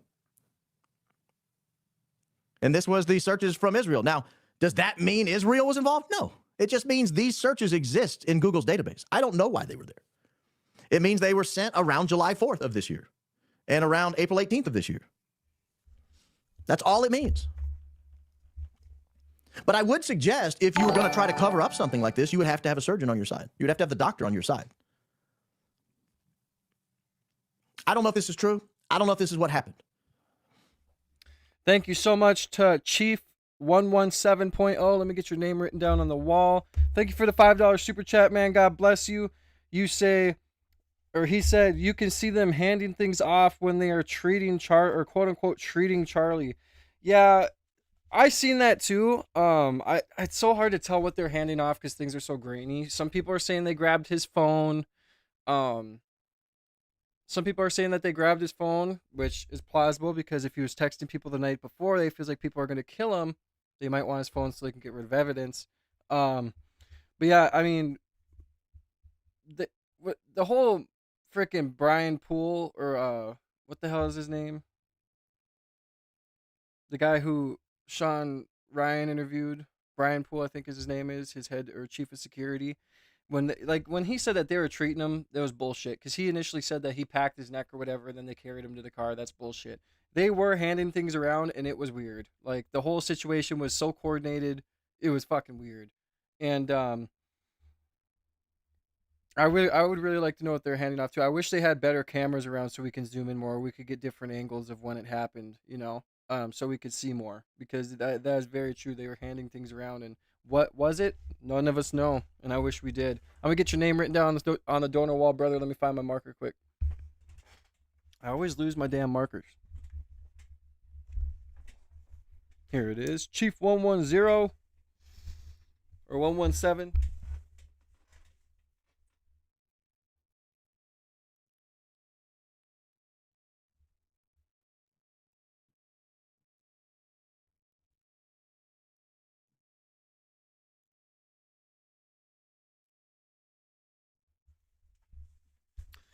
Thank you again for the $5, brother. God bless you. God bless you. If anyone else wants to get their name written on the donor wall, send through your super chats. You get your name written down on the donor wall as many times as you super chat. And the support helps us upgrade things in the studio, let alone helps me continue to be able to do this Monday through Friday, 9:30 to about 1, 2 o'clock. And helps me continue to chase my dreams. So that everybody that supports me and goes the extra mile after they hit subscribe and like and decides to super chat, thank you guys so much, and God bless you. But yeah, I agree 100%, Chief. And the whole Brian Poole interview too, he just shouldn't have done it. It made him look worse. And there's just this feeling of insincerity with everybody, especially Erika. And that's what makes Candace Owens coming back and saying that her and Erika had a productive conversation is even more weird, because it's like, what could have been productive? I mean, Erika just told you what you wanted to hear. Are you going to slow up on the investigation now, or on chasing leads? So I don't know. It's going to be interesting. I wish that we got other camera angles, because I would love to see what they're passing around in more depth, or even security footage. I don't know if they had security footage that could show things, but something just doesn't feel right, and I agree with you, Chief. So we're going to continue to search for the truth, though. We're going to figure it out. But I think you could get to this point on a lot less evidence than we've shown tonight, and there's a lot more evidence of this, frankly. There's a lot more evidence of this. Now, I want to discuss something we talked about last night, because I fell asleep. Sorry, Nate. I fell asleep to Valhalla's podcast on the Candace's source or whatever. Nate agreed that and that caused us to look up the jet, and that caused us to find the SAM 000 flight to Colorado Springs, and it caused us to connect the Colorado Springs flight to what was taking place here down there in Tucson and at Sierra Vista or Fort Huachuca. I know that you are completely right, Chief. The fact that once they get him to the ground and they're like handing things off, putting things in pockets, some people are walking away with it, like, it is wild, because the first thing that they should be doing, the only thing that they should be doing, is getting him to the ground, figuring how they can treat him, bringing him to the vehicle. There shouldn't be any lifting things up, this or that, anything. Nothing. 100%, bro. That is a wild story that the kid told. He was a 20-year-old kid at the time. Nate doesn't believe the story. He thinks the kid's totally making it up. Maybe an op trying to be disingenuous and make Candace look bad. Here's why I don't believe that. And I'll do it in like 5 sentences, and then we'll move on from it, because I don't want to be here all night. It's Thursday. I don't normally go on Thursday. You guys probably have other things to do. That guy supposedly, I'm counting on Candace to be honest, supposedly had... I know this Candace Owens stream, guys, that's coming up is going to be telling. I know God like me too, but you never know how powerful these forces are at BR, or that BR. You never know how powerful they are. Had receipts that he'd stayed in the hotel. Had maybe airline tickets or something. He had a lot of evidence that he was in the places he had claimed he was. There also was the SAM flight, the SAM 702 flight, on that day, on September 9th, the day before Charlie Kirk was killed. I had a DOD person email me today and confirmed that a SAM 702 would only be present for a 4-star general or somebody as high as the Director of Homeland Security or the Secretary of State, something like that. We're not talking light colonels flying in from D.C. We're not talking about lieutenant colonels flying in from Colorado. We're talking presidential family, the president, the vice president, or a 4-star general, or perhaps a Secretary of State or Secretary of Defense. And keep in mind, they went not just... Dude, you guys, in Arizona, it is so common to have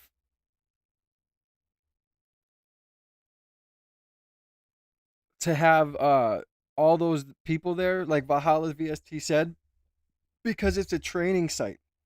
That's where everyone does their training. Hold on, sorry guys. My freaking nebulizer that I'm trying to order.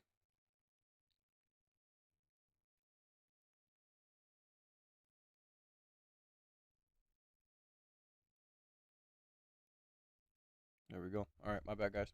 Just to Colorado Springs, but they went to Las Vegas. And here's an interesting point somebody else pointed out by email. There are 2 airports that plane used in Colorado. One was a civilian airport in Colorado Springs, and one was the Air Force Academy. The flights, every flight into Colorado used the Air Force Academy, except the 2 flights relative to those 2 incidents. The August 24th, 25th, 26th, 27th timeframe, when they started planning the event, when Brian Harpole said they started planning the event in Orem, Utah for Charlie Kirk.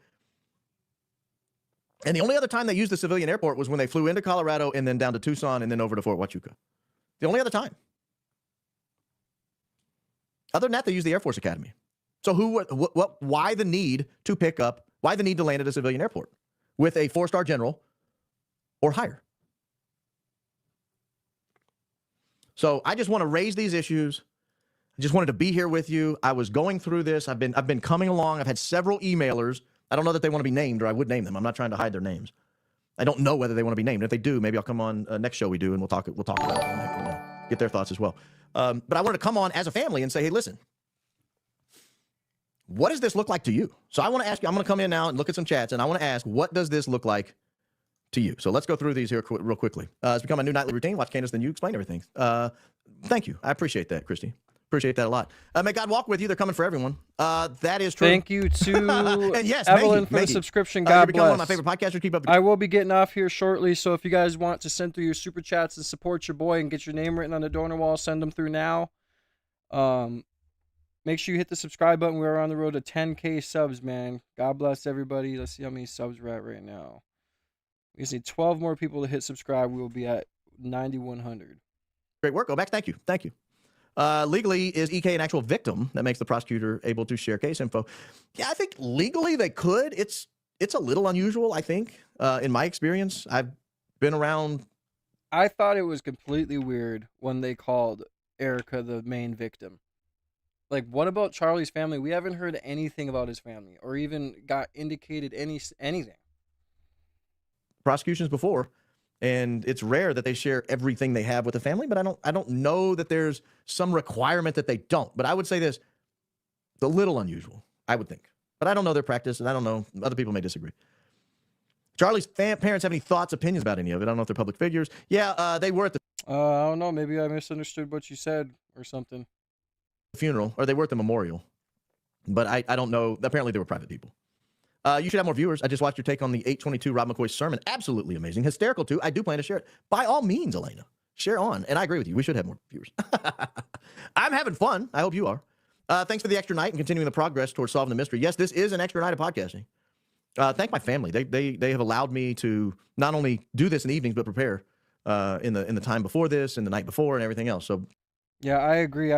You guys, if AI says something, yeah, take it into consideration, but you guys cannot just take AI completely to heart and as complete truth. Thank them as well. They do a good job. But thank you for the generous donation. Diva wife, Candace told Charlie she feels like an alien. Truth be told, I feel like an alien too. I can't understand how some people sleep at night. Thank you, Baron, for all you do. Go Max. Thank you. I was right. He's alive. I don't know that this proves that he's alive. I mean, his hands are fried. His hands are singed. I don't know. What are we looking at? $5 to read a scripture? Is that where we are? This is where we've come? Didn't Jesus turn over tables about that? I'm going to have to find 2 Peter. Back, toward the back, isn't it? You guys are challenging a Catholic to read Scripture. Find it on the fly. Here we go. 2 Peter. I knew it was after Hebrews. Back there in the back. 2 Peter 2, 17 to 22. Last scripture I'm reading tonight, by the way. These people are waterless springs and mist driven by a gale. For them, gloom. That's a lot. It's a lot of scripture. Let me just do the first couple. I'll do the end. What is expressed to them in true proverb has happened to them. The dog returns to its own vomit, and a bathed sow returns to its wallowing mire. Well, that's not very fun. I was expecting like Jesus loves you. For this I know. Randall. Oh, I should have said your name. Even though your picture's right there. You feed the goats. Thank you, Randall. $50. Randall goes way back with me. He's a good buddy. A long time. As a lawyer, can you weigh in why people are not being deposed? We have a legal process for a reason, put people under oath and full interrogatories. Yeah, not every state allows depositions in criminal trials. I mean, not every, like Florida does. I've taken depositions in criminal cases in Florida, whereas other states, I've been prohibited from taking depositions. So I don't know what Utah, I'm not a Utahn. I'm not a Utahn. Is that what they call Utahns? Cooper is the one who stopped that kid in the hall from talking to the camera after it happened. Yes, I think that's the same guy. Is it? No way. Thank you to Stacy for the $2 super sticker. God bless you. Thank you so much. I'm going to write your name down quick.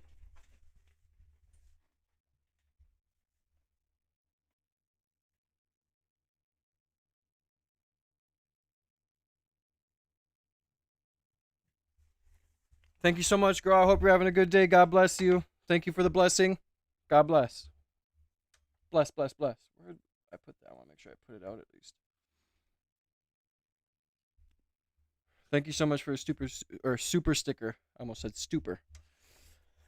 All right, so you guys remember when I showed you guys the video of that UVU student who was trying to recount what he saw to that guy who was trying to interview him inside the campus or inside in the school. And then those guys came up to him and stopped him from talking. If that was the guy that was trying to work the mic and stopping people from touching it, that's crazy. Is the one who stopped that kid in the hall from talking to the camera after it happened. Yes, I think that's the same guy. I think that's the mic guy, if I'm not mistaken. I don't know. I think it's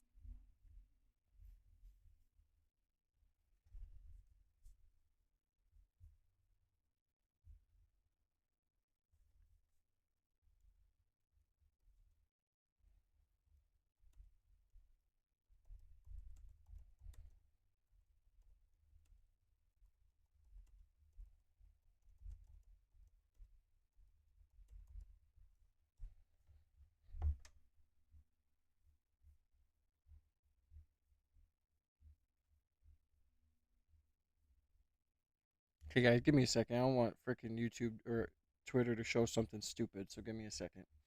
We're going to look.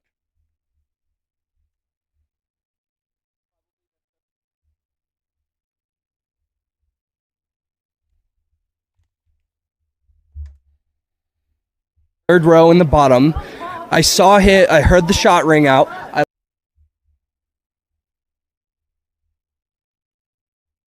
looked to my left, and then I looked over to my right. I saw him slump over in his chair forward. He slumped over. He had blood coming from the left side. Okay, so this is right inside the building. You can see in the reflection here. Of his neck, down his shirt, and he slumped over and he was carrying. Now let's go back to the video quick. He's got kind of a scruffy look. Hold on a second. So we're at 11 or 1.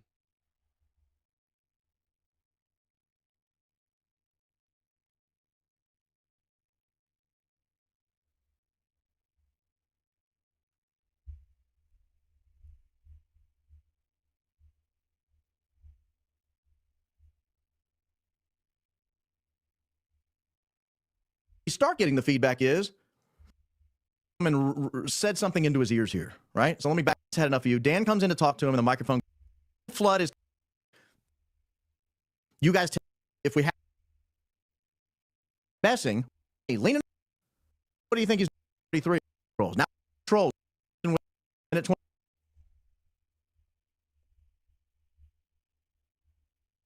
Oh, that definitely looks like him, dude.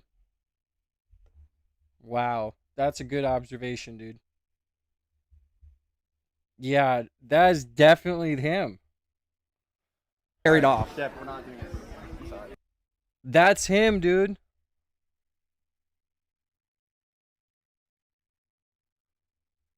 That's the guy that was controlling the mic.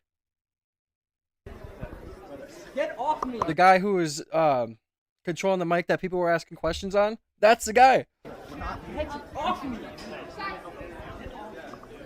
See, and I was wondering who they were, and I even said that guy doesn't look like a student. And he's not. That's crazy. He slumped over and he was carried off. Steph, we're not doing it. Wait, let's see. He had a watch on. Forward, he slumped over. He had blood coming from the left side of his neck, down his shirt, and he slumped over. Okay, so he had a black watch on. Oops. The hell? And I want to hear from you guys, and I'll go through and I'll read some comments. So let me fast forward now that you kind of got a thing. Notice as I skip around and I skip forward. Okay, I'm back here at the 0 minute mark. So he's got a black watch on. Hold on. Sorry, guys.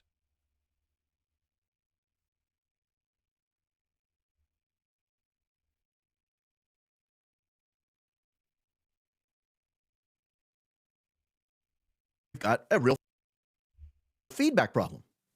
Interesting. And what we get when we start getting the feedback is asking the first set of questions. I think if I recall, his questions were about the Mormon faith and how it related to Christianity and Charlie's relationship with it. To give you an idea of some of the background characters, here on the far left, now out of screen, now back in screen, the guy in the short sleeve black shirt here standing up behind Charlie to Charlie's, 4 o'clock? I'm trying to see if this guy's a the entire time until +% of the time. 9 o'clock? Terrell Farm in the 1776 shirt. So let's fast forward a little. Question. Charlie answers a question and watch what he does with the microphone. Sometimes he puts it on the table. That's what you says he when this guy's done with the questions. I'm the guy definitely. But let me skip forward controls, right? Let me just skip through 39 seconds, 212, over, mess down control. 3. 6. Leaning over. 8. Bring in the audio because I want you to hear what happens. This is very in the audio. It doesn't blow me out in my ears. You guys tell me if it's too loud or too quiet. We can talk about Dell wraps up. Henry Dell's about to finish up here. The audience at gunpoint, you will run. God bless you, my loved ones. Thank you so much. It is him, dude. He has the watch on, the same exact watch on. All right, we got a 5 by, so we're good here. Okay. He's put the microphone down on the table. And Dude, Dan no Flood has come That's and said something into his ears here, right? So let me back that up. I'll turn the sound back off. But he finishes up his speech here. He runs Henry Dell off. Hey, the audience had enough of you. Dan comes in to talk to him, and the microphone goes down on the table. I don't know what Dan said, but they're talking back and forth to each other. But I want to back the sound up because I want you to hear what's happened. It's something new that happens here that has not happened in the previous 8 minutes and 50 seconds, that the sound man has been messing with the sound the entire time.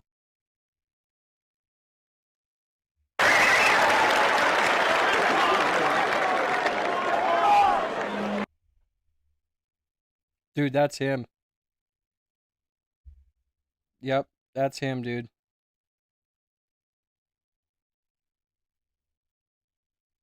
Holy shit.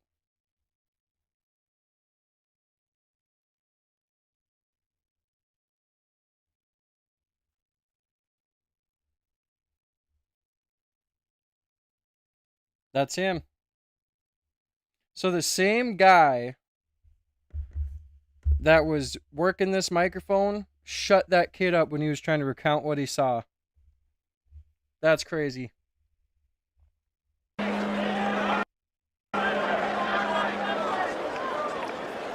Hello. Hi. Yeah, it's working. Hey, Charlie. Hey. Yep. Hopefully we're gonna have a little bit more. Yep. Look. See that watch? Watch. Hold on. Hello. Hi. Yeah, it's working. Hey, Charlie. Hey. Hopefully we're gonna have a. Right here. As soon as he zooms in, or as soon as he puts his hand up on that guy, there's his watch. Wow. That's crazy. Find DK's logic of calling everyone, if I'm not mistaken. I don't know. I think it's the mic guy. I find DK's logic of calling everyone challenging the narrative crazy is illogical when it comes to you and your history as a lawyer. Keep pointing. I don't think we've been illogical on this program. And I challenge anybody. Hey, do I get things wrong? Probably. I'm willing to correct them. Do I say crazy things sometimes? Yeah. Is this tonight definitive proof he was electrocuted and that there was a fake gunshot and some sort of explosion under his shirt, and then somehow either something under his shirt hit his neck or some small arms fire hit his neck at the same time? No, I can't say that. Looks like it. I mean, if I had to put money on it, that's what I would say happened. Because a 30-06 did not stop right there. No way. Absolutely no way. And I'll say that right out. That's not what happened. I would love to know the real reason Erika Kirk got Charlie to get the anointing of the sick by a Catholic priest. She had foreknowledge. Witcher's my hiney. Keep following the planes. I didn't know she did. I know nothing about that. Thank you for the generous donation, though. In an X space the other night, someone said Cooper Brown was Phil Lyman's cousin. I haven't confirmed, but it might be worth looking into. I think all of Utah is Phil Lyman's cousin. I haven't heard anyone connected to this story yet who's not Phil Lyman's cousin. Interview Dan Flood on your show. I don't think he would accept. If I was his lawyer, I would tell him that you have a right to remain silent, and you better exercise it. But I would say that to anybody, innocent or guilty. Anybody at the scene? If I was Terrell Farnsworth, I wouldn't be talking. If I was Frank Turek, I wouldn't be talking.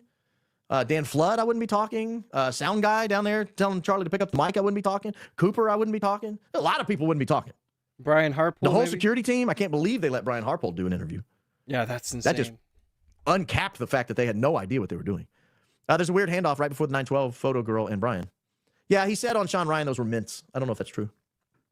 OMG, I love your opening statement monologues. My sister and I watch all your videos all the way through and enjoy every moment. Crisis King indeed. Glad we could be of service to you, Blue-Eyed Hillbilly. They shocked him. Dan Flood is up on plastic bins, so it's not going to shock him. And they laid Charlie Kirk on plastic bins, so he's no longer grounded. Crazy. That's an interesting point. I didn't think about that. I didn't think about that at all. And Charlie Kirk completed the circuit by touching his hands. But he was on a metal platform on a metal chair anyway. So he'd have gone, I mean, he would have been grounded anyway. But yeah, Dan was on plastic. That's right. No wonder they paved over the scene, right? I mean, just think alternatively. Let's just assume this is what killed him. I'm not saying it is. I could be totally wrong. You guys I may get blasted tomorrow all over the place. Oh, Baron's crazy. My dog's crazy. Thank you to I'm not saying that's what Yvonne happened. for the subscription. Definitively. God bless. But let's just assume it did for the sake of argument, hypothetically speaking. I'm going to get off here in a second. I'm just kind of listening and go through his comments because it's interesting. That last comment just made me put together that the guy who's controlling the mic also told that kid to shut up. That's a crazy connection. I would want to dude. This wind is going like 1,000,000 miles an hour outside right now. pave over the scene too. And I would want to make sure everybody was far away from the scene. Absolutely. I mean, there might be charred ground. Maybe they drove a grounding wire deep into the ground and then tied it to the, I don't know. I haven't seen high quality images from behind there. I don't know. Maybe it's nothing. Maybe it's wrong and Tyler Robinson shot him from a roof. I'll be honest. This makes more sense to me than that. To No Time to Waste. Ooh, I like that name. Thank you for the subscription. God bless. Interesting to think about. Now I'm suspicious about Erika releasing photos of Charlie's hand while he was in the casket. Thank you, Wave Tranquility. You'll notice they look like plastic. I mean, they were made up. People even talked about how they look like mannequin hands. Itty bitty girl. I uploaded. That's what happens when you die, though. Like in the funeral home or whoever's tending to your body. Yeah, you definitely look bad after a while. Like I'll never forget how my son looked.